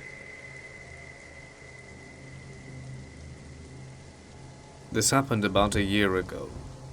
I work at an upscale hotel in one of my state's most affluent suburbs. Like most hotels, we struggled badly during the coronavirus outbreak. Our rates had been slashed in half to get guests through the doors, and our clientele had shifted from upper-crusty business people to a mixed bag of characters. It's mostly been fine, with a couple of notable exceptions earlier on in the pandemic. Cut to the night I was working. I work alone overnight, 7 p.m. to 7 a.m. About 3 hours into my shift, I get a call from room 235. He has a strange voice. It's quiet, raspy, and perhaps a hint of an accent. He tells me he can't figure out how to work the remote in his room. I assume that the batteries could have died, but he insists the remote works fine. He just doesn't understand how to operate the volume button. I find this strange. I've worked in hotels for 5 years, and I've never once encountered someone who didn't understand the TV remote. I give him the benefit of the doubt. The volume button is like the Guitar Hero strum switch. You have to press a single switch up or down to navigate. Also, working in customer service, you do come to realize that people are much, much dumber than you want to believe they are. Since I'm alone at the hotel and technically not supposed to leave the front desk, I tell him that if he comes down to the lobby, I will gladly show him how it works. This upsets him, and he grunts and starts complaining that our customer service is terrible, and what kind of hotel wouldn't have an attendant come to the room for something like this? I give in. He's only 1 floor up, and I can't possibly take very long to show someone how to change the volume on a remote. Everyone has checked in. It's not worth the argument or the bad review later, and I tell him I'll be up in just a moment. I knock on his door and do the customary call-out. Guest services. I can faintly hear him talking to someone, but it's muttered, and I can't pick out any distinguishable words. At first it felt like he was instructing someone else to get the door, and I anticipated it opening shortly after. The talking went on for so long that I wondered if maybe the people in the room hadn't heard me.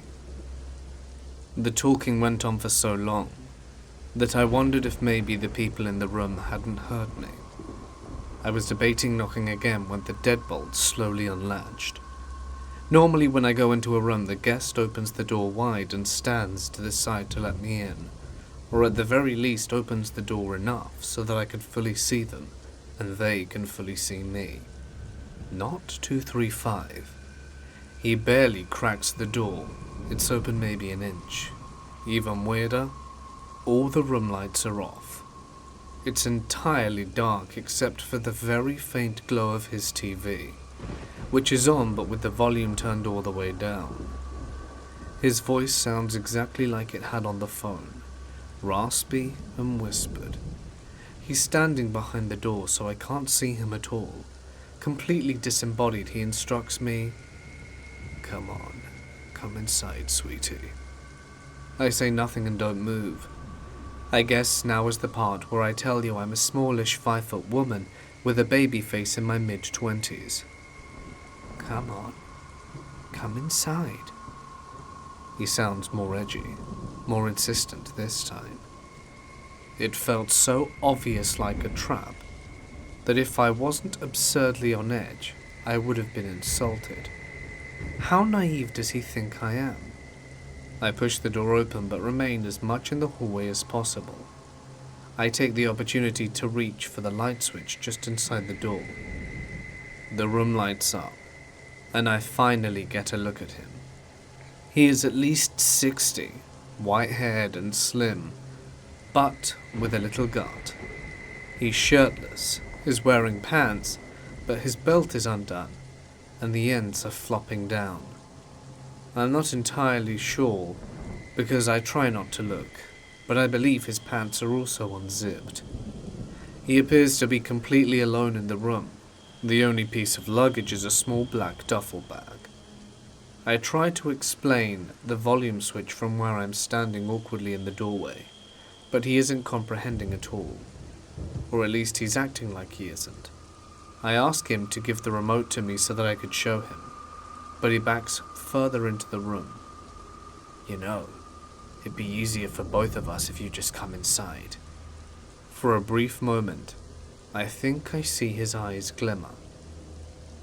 I made it through the night. My boss was very concerned and felt badly and apologized if he had ever made me feel like I had to go up to the guest rooms while alone at the property, and made it clear he wants us to never do that again. For the record, no one has made me feel like I have to do it.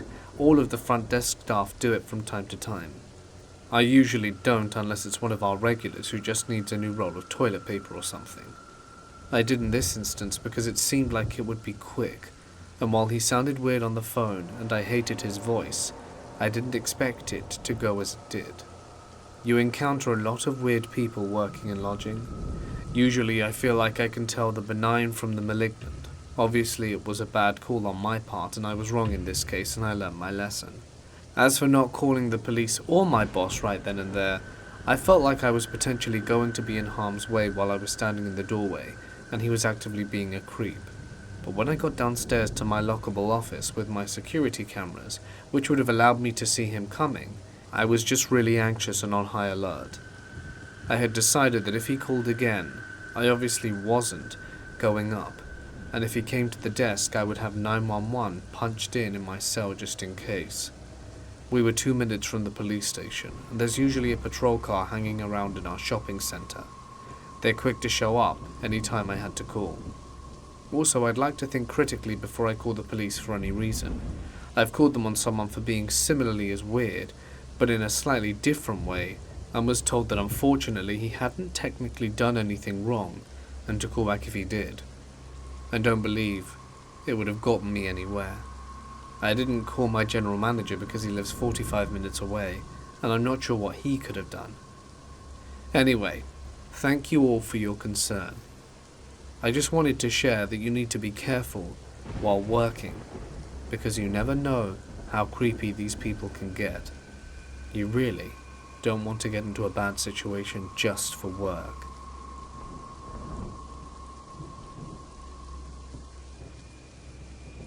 When I was 14, we were staying at the Circus Hotel in Las Vegas, which is connected via elevator to an indoor amusement park. As a bit of a preface, I get motion sick extremely easily and always have. My siblings and I rode many roller coasters, so as usual I began to feel quite nauseous. Because of this, we all went up to the hotel room to take a little break, so that I could lie down for a while. Once everyone was leaving, I was still getting nauseous, so I stayed in the room for a little bit longer by myself. After about 20 more minutes of rest, I decided to return to the amusement park, since I would be on more roller coasters, and I left my phone in the hotel room. The door was automatically locking. Perfect setup. I left the room and immediately saw a man down the hall, sitting in front of a room.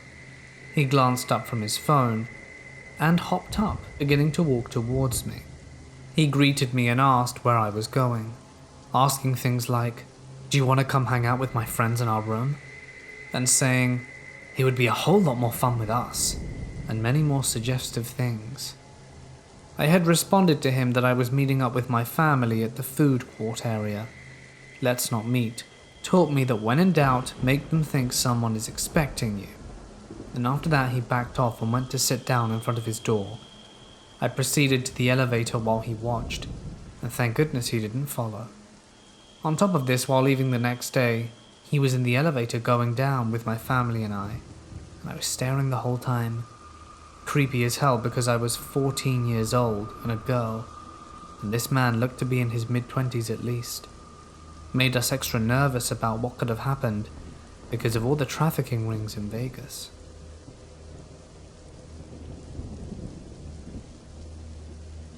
I work in a small, safe tourist town in Michigan. People come from all over to visit the beach and our beautiful little town. Now the next town over is the complete opposite. This town is considered to be one of the top 10 most dangerous towns in Michigan. I live in a dangerous town, but in a good area, and see shady stuff going on a lot more than I would like. I work at a hotel, and we get a lot of guests from the next town over, and normally they are there to party, and some not so legal stuff. I'm pretty sure the people in this story are from said town. Now, there are 4 hotels right next door to each other. We are the 3rd hotel in the lineup. One day I was working, trying to stay busy, hoping to pass the day quickly. when a lady walked in her mid-20s, dressed average for a girl her age and not shady at all. She walks up to the desk quickly and says her boyfriend's truck is overheating and they need water for the radiator, and asks if I could show them where the water hose was. This was around noon. Our lobby is located in the middle of the building, with sidewalks on both sides of the entrance door, and halfway from the entrance door to the end of the building, we have water faucets with hoses attached. I tell her of course I can show you. We walk out together with her behind me. As we are walking out the door, I take her to the right side first. I'd rather not use the left side unless we have to, because that's where the handicapped parking is, and it's still cold enough to cause ice to form with the water running into the parking lot. We get to the faucet, and the hose is gone. So I turn around and go to the other end. I turn, but not facing her, and as I do so, I tell her there is definitely a hose on the other side as I'd seen it this morning. As I'm talking, one of our guests pulls into the parking lot. A doctor, helping out at the local hospital. He walks up to me and asks if everything's alright. I say yes, why? He says, "You're talking to yourself." I say, "No, I'm talking to this lady." That's when I turn around. I look and she's gone. About that time I hear a loud vehicle start up. I look over and there's a truck speeding out of the parking lot really fast. The lady that I was just helping was in the passenger seat. She didn't say anything, just left like the doctor interrupted her plans. What was their plan? Was the driver planning to pull us up and then the lady push me inside the truck? Something bad was definitely about to happen. Whatever it was definitely not good. Big thanks to the doctor who may have stopped something terrible from happening to me, and now I am more careful whenever helping people.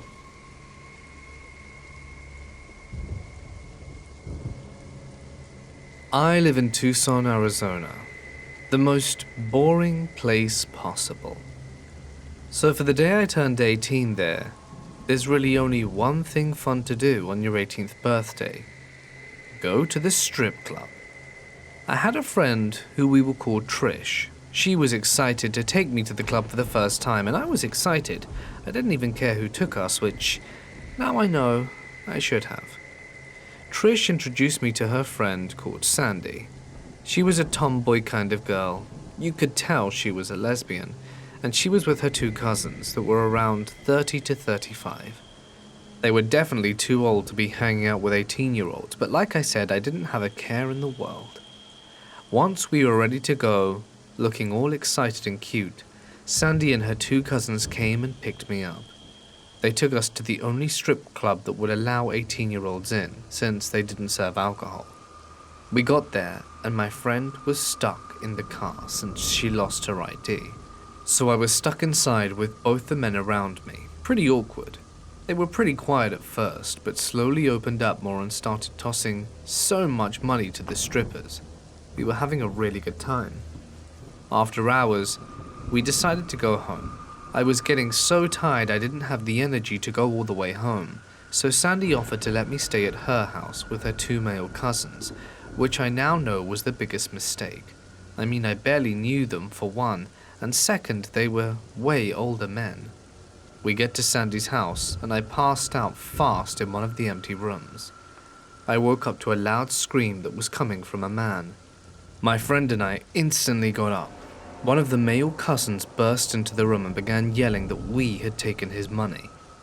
He began throwing everything around him, breaking things, and I sat there scared, thinking this was the end and that I was going to die. Me and Trish kept screaming that we didn't take anything. But no matter what, he went on and on about how he had $200 in his cabinet in the room we were staying in and it was gone.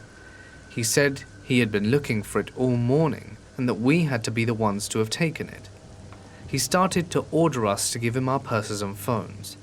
My phone was completely dead, so I couldn't even call for help. He then made me call Sandy. I guess she had gone to the store real quick.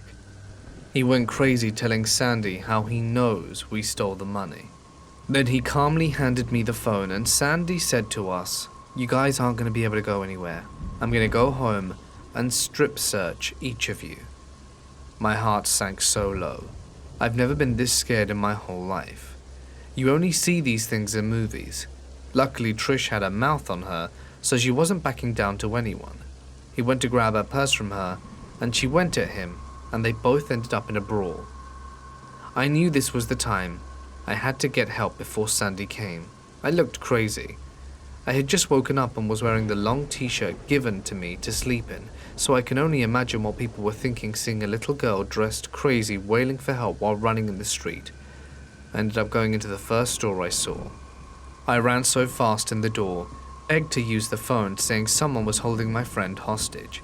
The workers and customers stared at me for what felt like forever, and finally the manager snapped out of it and let me.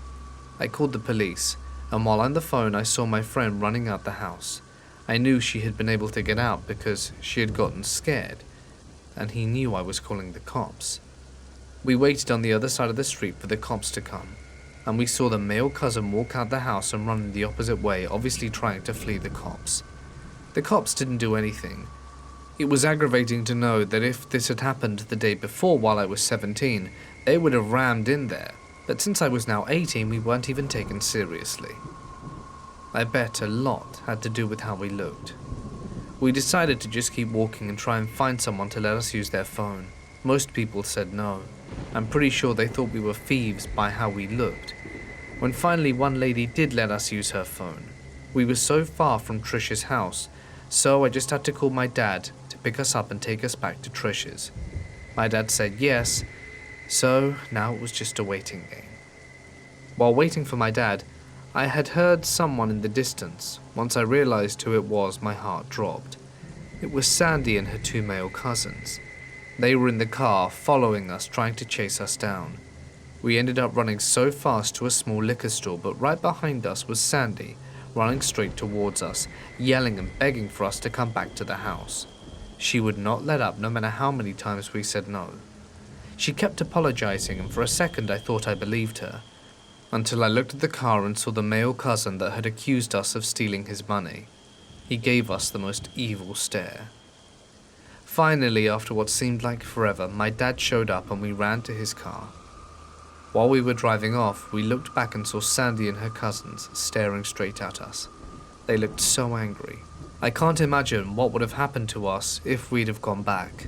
I mean, the promise of a strip search and all the horrors that I could only imagine would happen next, because of the money we had never even taken. I know it would have been more like hostages than company. Months later, after finally putting the event behind me, I had moved into a new apartment complex. One day as I was going to throw the trash out, I randomly started to have a bad feeling. I looked around and saw that man, the one that had accused us of stealing the money. I ran fast into my apartment, and from that day on had my boyfriend throw out the trash instead. Luckily, I saw a new family move into the apartment he was living in. It was a huge sense of relief. So, to the man who spent $200 on strippers, forgot, and then blamed me, please, let's not meet again.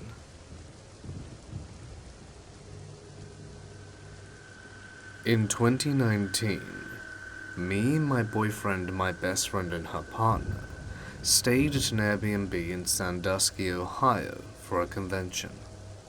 There were several red flags about the place, but it was much cheaper than the hotel near the convention hall, so we opted to stay there. The first red flag happened when we arrived. The owner greeted us and made a point to tell us that his house was directly next door, as in, if there weren't any trees, he would have been able to see into the window of where we were staying. Okay. So he had a few houses on his property. No big deal, right? Wrong. It only gets worse from here. Per instructions, we were forbidden to go into the basement under any circumstances unless there was a tornado. Being the curious young adults we are, we opened the door anyway, and were going to investigate, but stopped in our tracks as soon as we saw the direction of the stairs were facing directly towards the owner's home. In the darkness, there was a faint electronic glow. We quickly shut the door and barricaded it with luggage. Again, the owner's home was so close, there could have easily been something connecting his house to this basement. A little weirded out at this point, we went and looked at the rest of the house. It was a nice and spacious place, with a narrow staircase to the second floor, where our bedrooms would be. We selected our rooms and began to unwind after the long drive. In my boyfriend and I's room, there was a single random sprinkler in the middle of the ceiling that looked out of place. We were tired from the trip, so we didn't think much of it then. But looking back now, there's a good chance it was a hidden camera. Things only got weirder from here. We were gone most of the next day at the convention, and when we returned, one of the outside doors that we definitely locked was unlocked and slightly ajar. My friends and I collectively shared a look of panic and closed and locked the door. My best friend's partner suggested that maybe the owner needed to get something out of there while we were gone, and didn't close the door completely on the way out. We made sure all of our things were still there, and then soon forgot about it because we discovered something more pressing. The locks on both the bedroom doors were now ineffective. We told ourselves that they were already like that, and that perhaps we just didn't notice them, but I'm not sure I believed that. On our second to last night, my boyfriend and I were both restless over what had been happening at the Airbnb and the day's activities, so we decided to try and find something to watch on TV to take our minds off it. We were flipping through the channels on the TV when suddenly we came across a Windows 10 lock screen and no computer in sight. I opened the cabinets and looked around trying to find a computer. The dresser the TV was on was too heavy to move, but seeing where the wires were positioned, they could have very well gone through the wall and into the basement. We were too frightened to see the basement for ourselves to confirm or deny our suspicions of surveillance, the owner's interference, and who knows what else. Needless to say, we left as quickly as possible on the last day and didn't look back. What do you guys think? Were we being spied on the whole time? We left a review, but of course, it didn't go anywhere.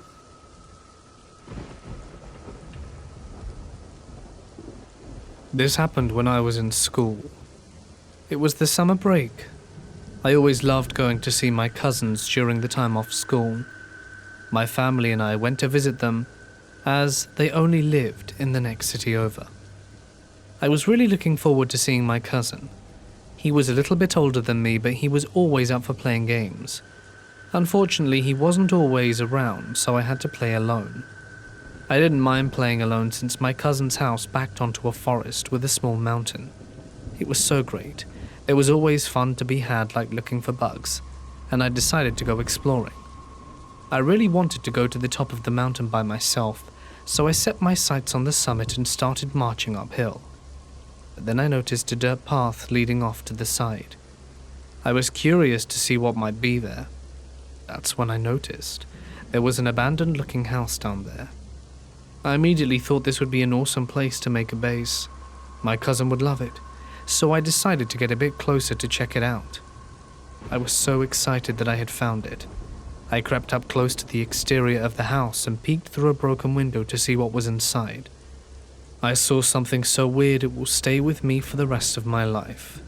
It was all decayed in there, but there was a chair that looked brand new.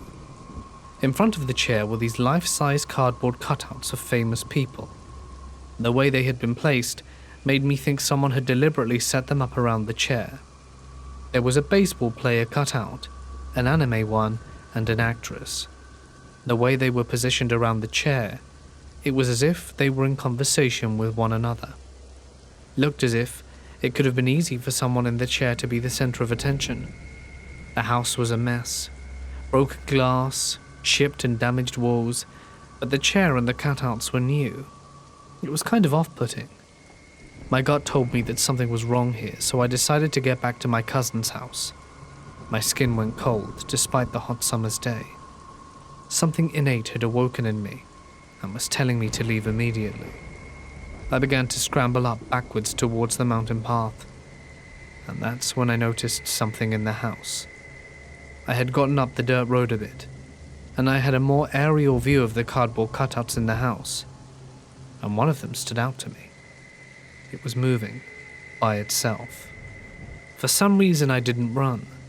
It was fascinated, and I stood there watching it, cold sweat amassing my brow, unsure what exactly I was witnessing. I looked closer. My heart paused for a moment when I realized that there was a man hiding behind the cutout. I could see his arms and legs, but not his face. As soon as I figured it was a man, I ran as fast as I could back to my cousin's house, because I was young, and I didn't understand what had happened, or if I would be in trouble. So I decided to keep this incident to myself. If I hadn't noticed the man in there, or my gut instinct was off that day, I might not be alive to tell this story. Who knows? I was so close to walking in there. Now that I am older, I've had time to think about how strange the situation was. What was the purpose of the cutouts? Were they there to lure people? Did the man tell naive people or children that they could meet celebrities if they followed him into the house in the woods? And then, what would he have done to them? I still think about this from time to time.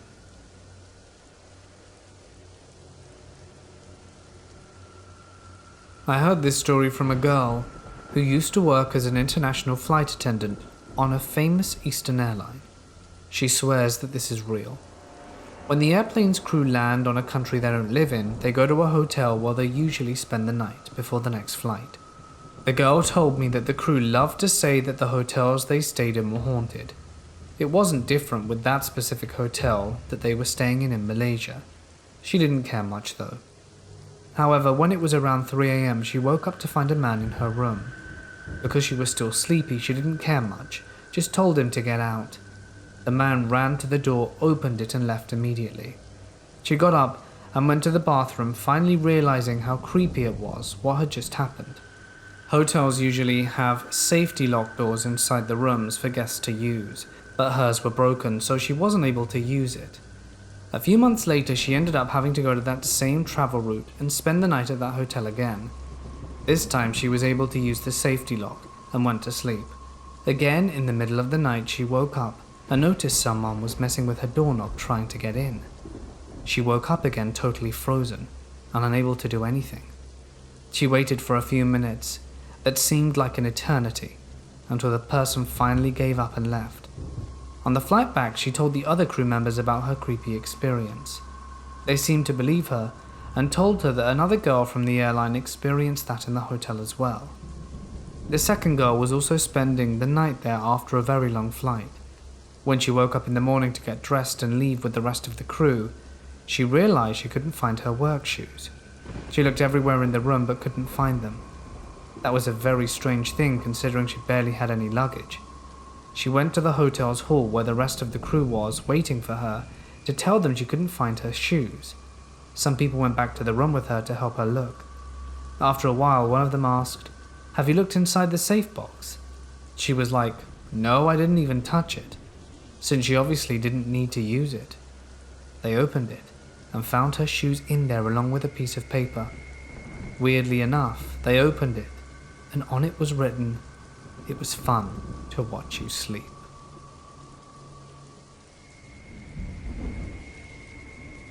My mum and stepdad are ranchers. They got a new work truck, and consequently, put the older one up for sale. A lady from another rural area about 4 hours away was very interested, but gave numerous reasons as to why she would be unable to drive even halfway to get the truck. My stepdad is nice to a fault, so he convinced my mother to follow in a second vehicle that Saturday so that he could drive the truck there. My mum's no fool, and the lady was already making her suspicious. Well, her feelings weren't helped when they arrived, and the lady gave a convoluted story about bank problems and presented a postdated check, She also begged my stepdad to leave the plates in his name. My mum excused herself, grabbed stepdad, and had a heated argument about taking the check and the plates. Mum won on cancelling the plates, but lost on the check. So they drove another 4 hours home, and as anyone, not my stepdad, guessed, the check bounced when it came to the date it was written. The woman dodged phone calls for a while, eventually answering and giving another convoluted story about being in the hospital and on and on. Stepdad for once stood his ground and told her they would be taking back the truck. So they drove another 4 hours there, this time with a flatbed in case parts were missing or something. No one answered the door at the property. They found the truck in a shed and loaded it up. Stepdad had tried to keep Mum from saying what was on her mind, but while she was busy securing the load, she wrote something to the effect of, "Thanks for nothing, hope you enjoyed messing us around," and slipped it under the door.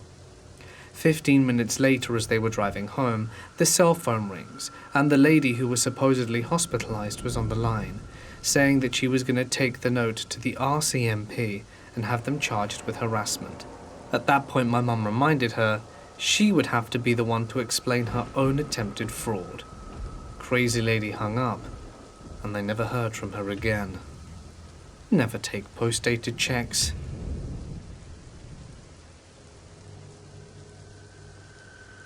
In 2018, my secondary school class went on a trip to Poland for a few days.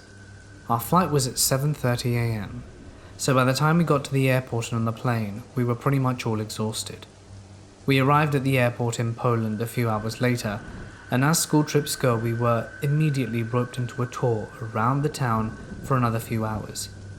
As you can imagine, by the end of it, most of us could barely walk, so we eventually made our way to our hotel at around 4 p.m. Let me tell you, this hotel was probably in the creepiest place you could imagine. It was down this little alleyway that if you were in the dark, you wouldn't be able to see a thing. As well as this, there was a train track right beside our hotel, and every 20 minutes a train would pass by, which honestly terrified most of us as we weren't used to it and weren't aware that it was even there. Anyway, once we had checked into the hotel, we were finally allowed to get some sleep for a few hours before we headed out for the night. All of us were around 17 to 18, so we were allowed to head out on our own. When we headed out that evening, that's when things started to go wrong. In order for us to get to the town square, we had to cross through this little park. Now, you may think that it isn't that big of a deal, but trust me, it was. There were several beggars in this park, and they would constantly come over to us rambling in Polish in what I could believe was them asking for money. The one thing that we were told when we arrived there was to never give anyone money, as it would only result in more people expecting to be given something. So we continued on quickly through the park and headed to the town square. We spent a few hours in and out of bars and restaurants, checking out the town until about 11. As you can imagine, it was pitch black at this point, so we started making our way back to the hotel. We again made our way through the park, but this time nobody bothered to approach us. We were surprised that they had given up so easily, but we continued on until we got back to the hotel.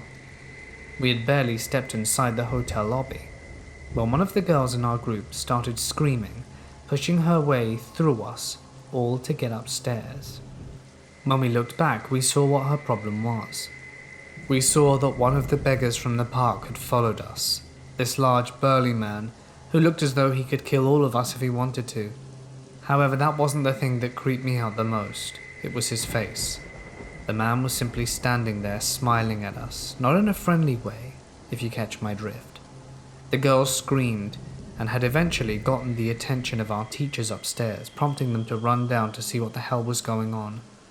When they saw the man, they literally ushered us all inside, yelling for the hotel receptionist to get out there. Luckily, the receptionist managed to get the man to leave after he threatened to call the police. What creeps me out the more I think about it is the fact that this man was able to follow us back all the way to our hotel without any of us even noticing. I can tell you now, that was the first and last time I ever went on a school trip abroad. This story goes to show, always be aware of your surroundings, especially in an unfamiliar setting.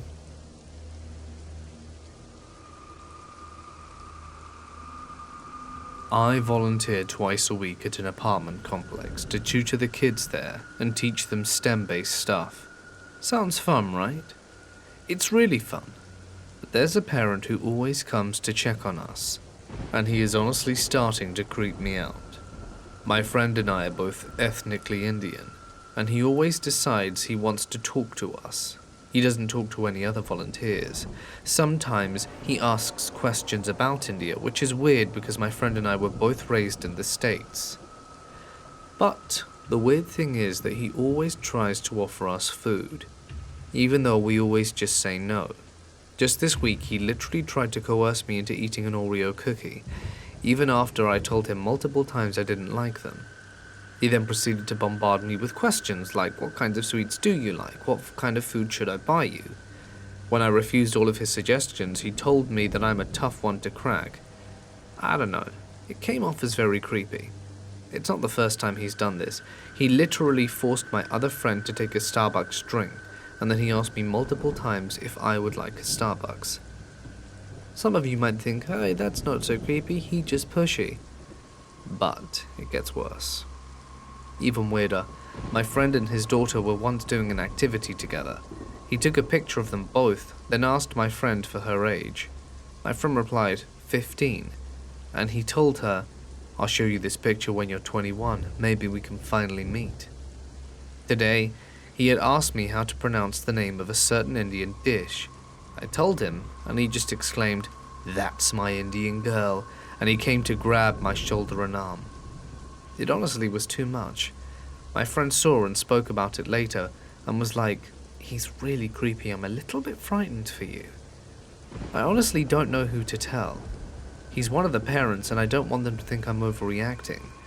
But seriously, I think we're only a few steps away from this becoming something far more sinister.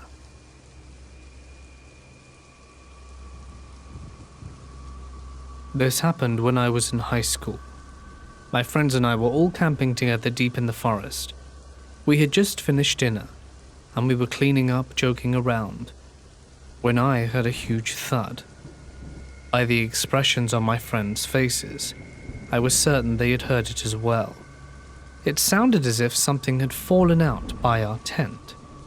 It was dark, so we grabbed some flashlights and went in search of the source of the thud. There was something big and white laying on the ground. It looked like an animal. We were freaking out. We shone our torches at it from a distance. The more we looked at it, the more it looked like a body. A human body. He seemed to have fair or balding hair, and as we approached, we noticed something was wrong. His limbs were bent at impossible angles. We rushed in, realizing the gravity of the situation, and as soon as we got close enough to have a good look, we knew it wasn't a human, but it was as big as. It was a mannequin. Where the hell did it come from? Did someone throw that at us? We scanned the area with our torches, and no one was around. We didn't even hear footsteps or anything when it happened. We were camping, deep in the forest, and didn't see anyone else for the whole day. One of our friends decided to be a watchman, while the rest of us packed up as fast as we could. We got the hell out of there, leaving that creepy mannequin lying face down in the dirt.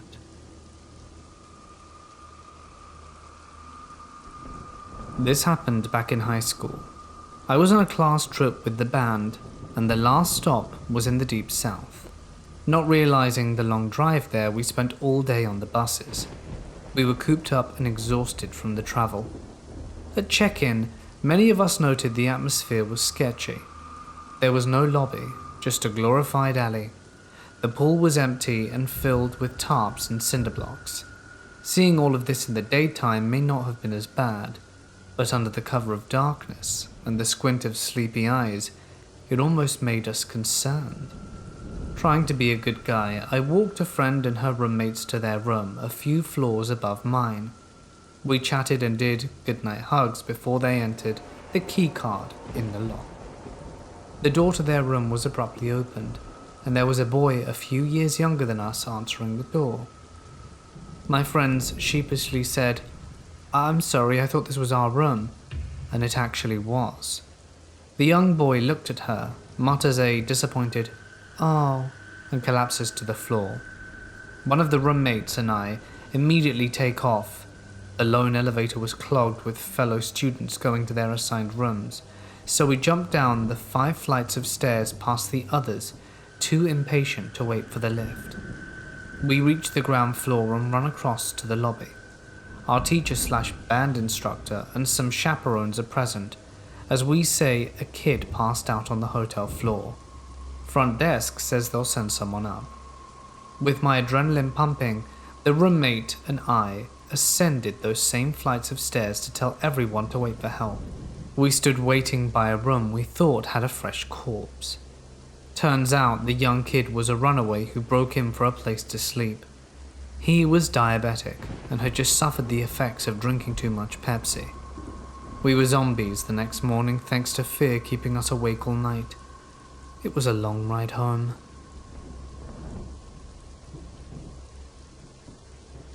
I was waiting for a hostel in southern France to open when an old man starts talking to me.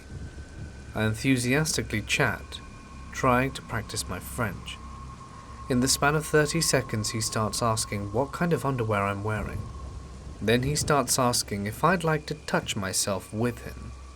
Then he tries to take off my shirt. I'm a guy, by the way, and I yell at him and run away. Ladies, I now understand what you have to go through. The hostel opens and I try to explain in my best French that there's a pervert hanging around here. When I realized I didn't know the adequate French words to express what was going on, I try my best using hand signals, but the woman at the hostel was furious, obviously not understanding, and she began yelling at me, and I just didn't know what she was saying. She didn't want to give me a room, but a boy working there who spoke some English managed to better convince her to rent me a bed. Embarrassed, tired, and disgusted, I went to shower. The showers were outside the dorm, no one was around, so I just went in my small travel towel and took my toiletries. After a freezing shower, I walked back to my room to discover that I had forgotten my key and been locked out. No one is around and I'm just wearing a towel. Finally, I realize I have no choice but to go to the front desk and ask for a key. I go downstairs in my towel and no one's there. Desperate, I just go outside in a tiny towel and look for anyone. The entire staff is in the dining room with an entire Swiss marching band. Fortunately, the angry French lady is near the door, and I gestured for her to come over. She immediately starts yelling at me, drawing the attention of the 100+ people to a guy in a towel. Merde. I try to explain that I forgot my key. She keeps yelling. She must think I'm some kind of crazy perverse dude trying to flash everyone. She finally gives me the key, and I end up getting very drunk with the Swiss that night.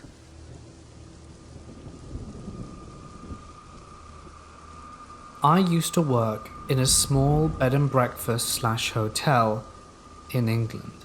I don't want to say where specifically to not give away the location, as the story I'm about to share is relatively famous within our town. In any case, here we go.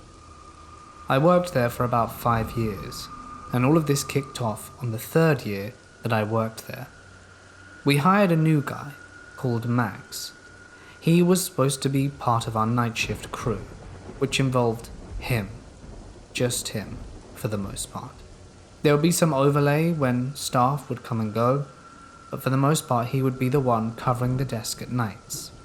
This was an important, but usually quiet role, and as he was relatively new, we thought it would be best to train him on this one, and then eventually migrate him over to the day shift, and when he was working both adequately, rotate him around where needed. That's when things started to go a bit askew.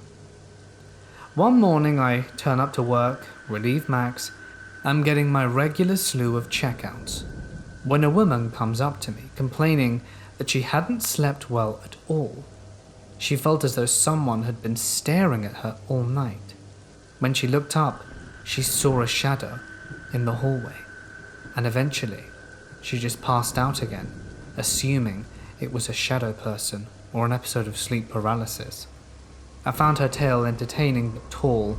People have claimed that our B&B is haunted, but I have never believed in it once. I assumed this was just one of these ghost tales, as you do, but said my part that we were very sorry and we hoped she enjoyed her stay, which she said generally she did, and went on with our lives. A few weeks later, I got another strange report. This time, it was a missing video camera. I should probably mention that this happened a good number of years ago, back when video cameras were still in use. The couple were very confused. They said the video camera was brand new, and told me that they had had it the night before looking at family videos, and that if we find it, or anything like that, to please let them know.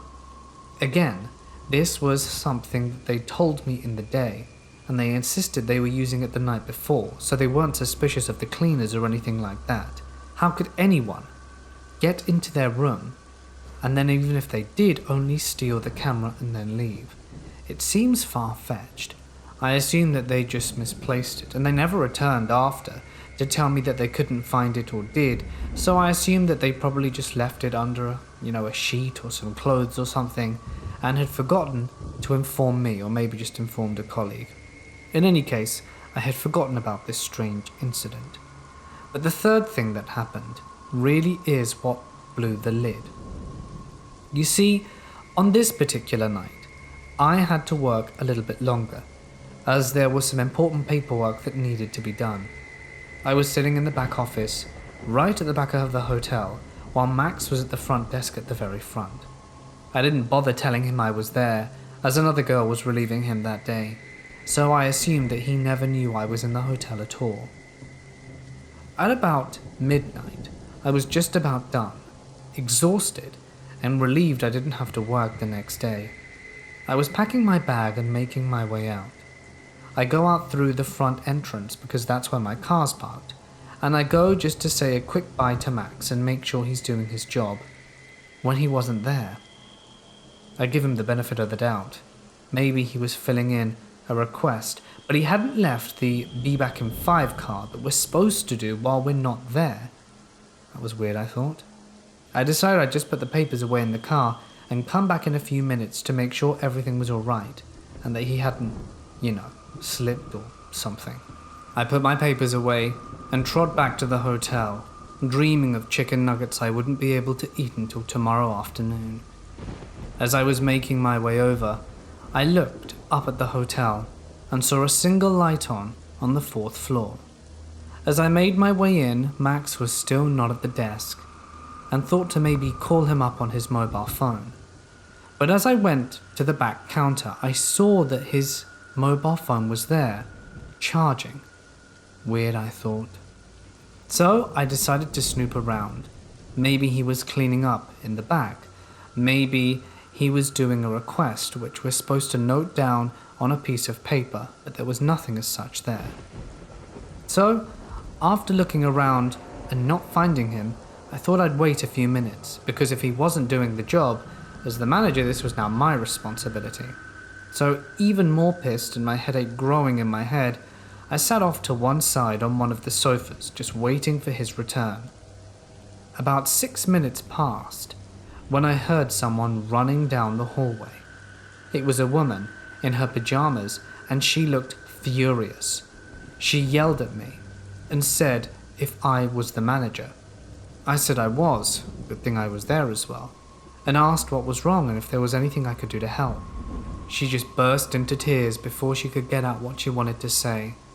But after consoling her and making sure that she was alright, did she relay to me the following information. She had gone to bed quite late that night, and was tossing and turning and for some reason couldn't sleep, when she heard a door creak gently. She didn't move, scared, and then she heard the shuffling of feet and the door quietly clicking into place. She slowly turned around but kept her eyes closed, terrified, and that's when she saw someone standing in the dark. She knew someone was coming into her room but had no idea who. In a moment of panic, she quickly opened her eyes and with her fist smashed the light switch which was right next to her bed. The moment the lights came on, the person was illuminated. It was a man, disheveled, mid-20s. The description fit that of Max.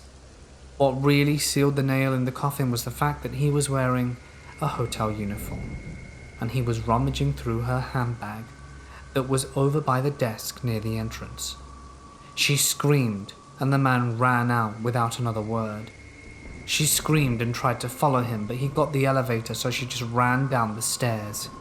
When she came down, she found me, and I was absolutely horrified. Then it clicked. The things that I'd been told about these last few months, and even some things that some employees had offhandedly mentioned previously, about people seeing shadows in the hallways, other people saying they'd missed their belongings or misplaced them. But, for a hotel this is quite common, so we get this a lot. I never connected that it could be one of our employees stealing. It was disgusting. The woman was terrified and said that she wanted that guy sacked and called the police. The police found Max hiding on the roof. I don't know what he was doing there, but the game was up. He eventually confessed that he went into rooms for thrills and that he liked watching people sleep and sometimes taking their things. He was a real creepo. He ended up going to prison and was obviously fired that very day. Real scary stuff when you think about it. A guy with access to everywhere in the hotel going around running free rein is just wrong. Anyway, Max, I hope we never meet again, and certainly hope that you never work in the service industry when you leave.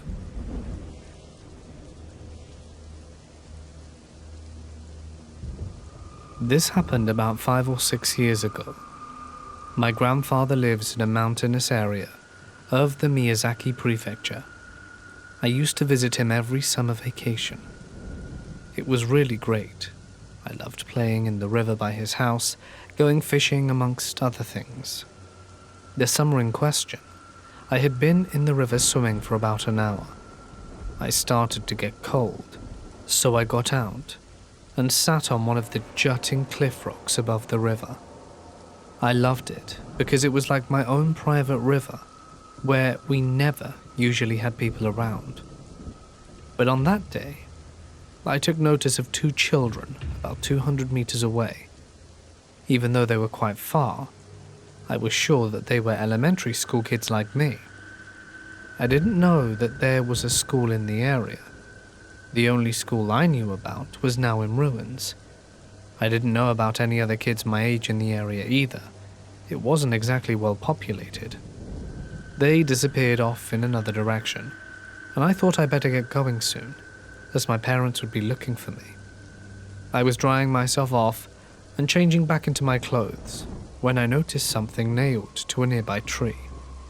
It was a laminated photo with some text below it. The photo was of a woman and 2 children on either side of her, who appeared to be their mother.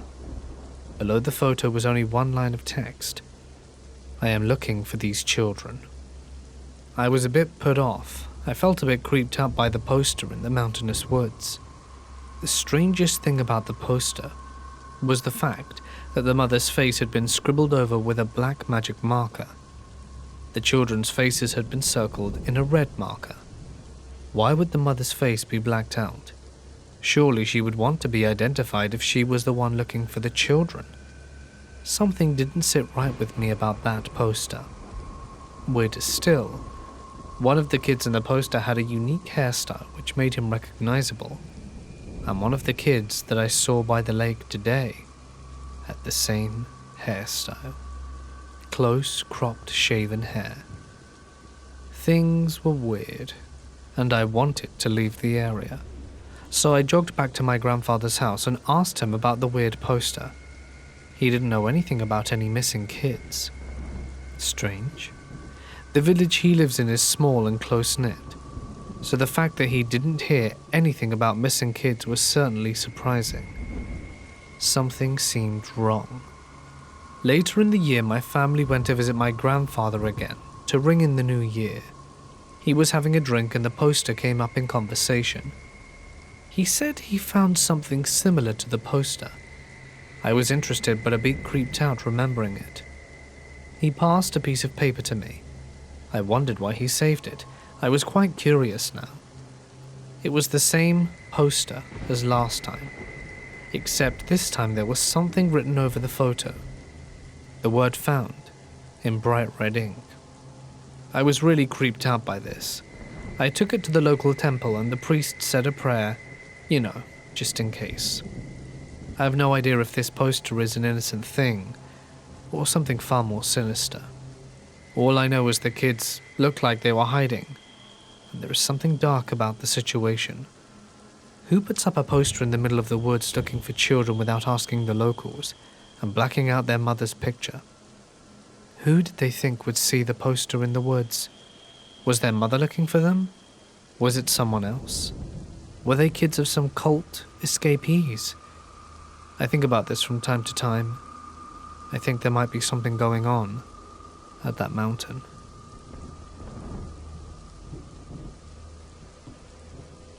This happened last year.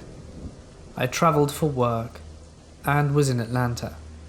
I'm no dumbass when I travel and I make sure all the locks on the door are secured at night and always take note of my surroundings. The usual.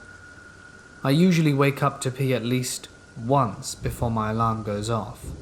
So this morning I woke up around 5 to pee and then immediately go back to my hotel bed. Always a gamble when I get out of bed. I'll always be able to instantly fall back asleep or not. And this time round I was laying there for a while trying to doze back. A solid half hour passed and I was starting to drift back to sleep when I thought I heard my door jiggle. When you're on the brink of sleep and have these weird half dreams? Just figured it was that. But then I heard it again. I shot up out of bed and without a doubt I saw a shadow of someone standing on the other side of the door. The door jiggled once or twice and then I saw the shadow move away. I jumped out of bed and looked through my peephole and caught the quickest glimpse of a silhouette turn a corner out of sight. Safe to say, I did not sleep after that and turned my lights on and turned on the TV for comfort. Really creepy. Maybe it was a drunk idiot, but at 5:30 a.m? I don't know, man. Always keep your doors locked. This happened in the early 2000s when I was around 9 to 10. A large majority of my family decided to visit one of my elderly aunts in Waco, Texas. She lived in a bad part of town, but due to how my family was, it didn't bother any of us. It was around 11 p.m. and everyone was in the living room singing along to the music on the television, lounging around on blanket pallets and pajamas and enjoying each other's company. When I say the living room was full, it was an understatement. We were practically on top of each other, but it didn't spoil our fun. What did spoil our fun was the front door opening slowly, and everyone immediately fell silent because 1, we weren't expecting anyone, and 2, the only other person to my aunt's house was her son, who was in a different state on business. What I know, as the barrel of a rifle began coming through the door with a person peering round. As soon as I saw the person's eyes, they immediately yanked the gun back and said, "Oh, I'm sorry, wrong house, I'm looking for a friend," closed the door and took off. Nobody moved or blinked or exhaled for at least a minute. At the time, I did not know how close my family were to death. As soon as everyone came to their senses, my elderly aunt made record time to lock and bolt her door, and no one slept easy that night. My aunt never moved out of that house or neighborhood despite her son begging and even offering to move her with him. She says, "I'm not gonna let some wannabe gangster scare me out of my house." I wish I had the balls she did.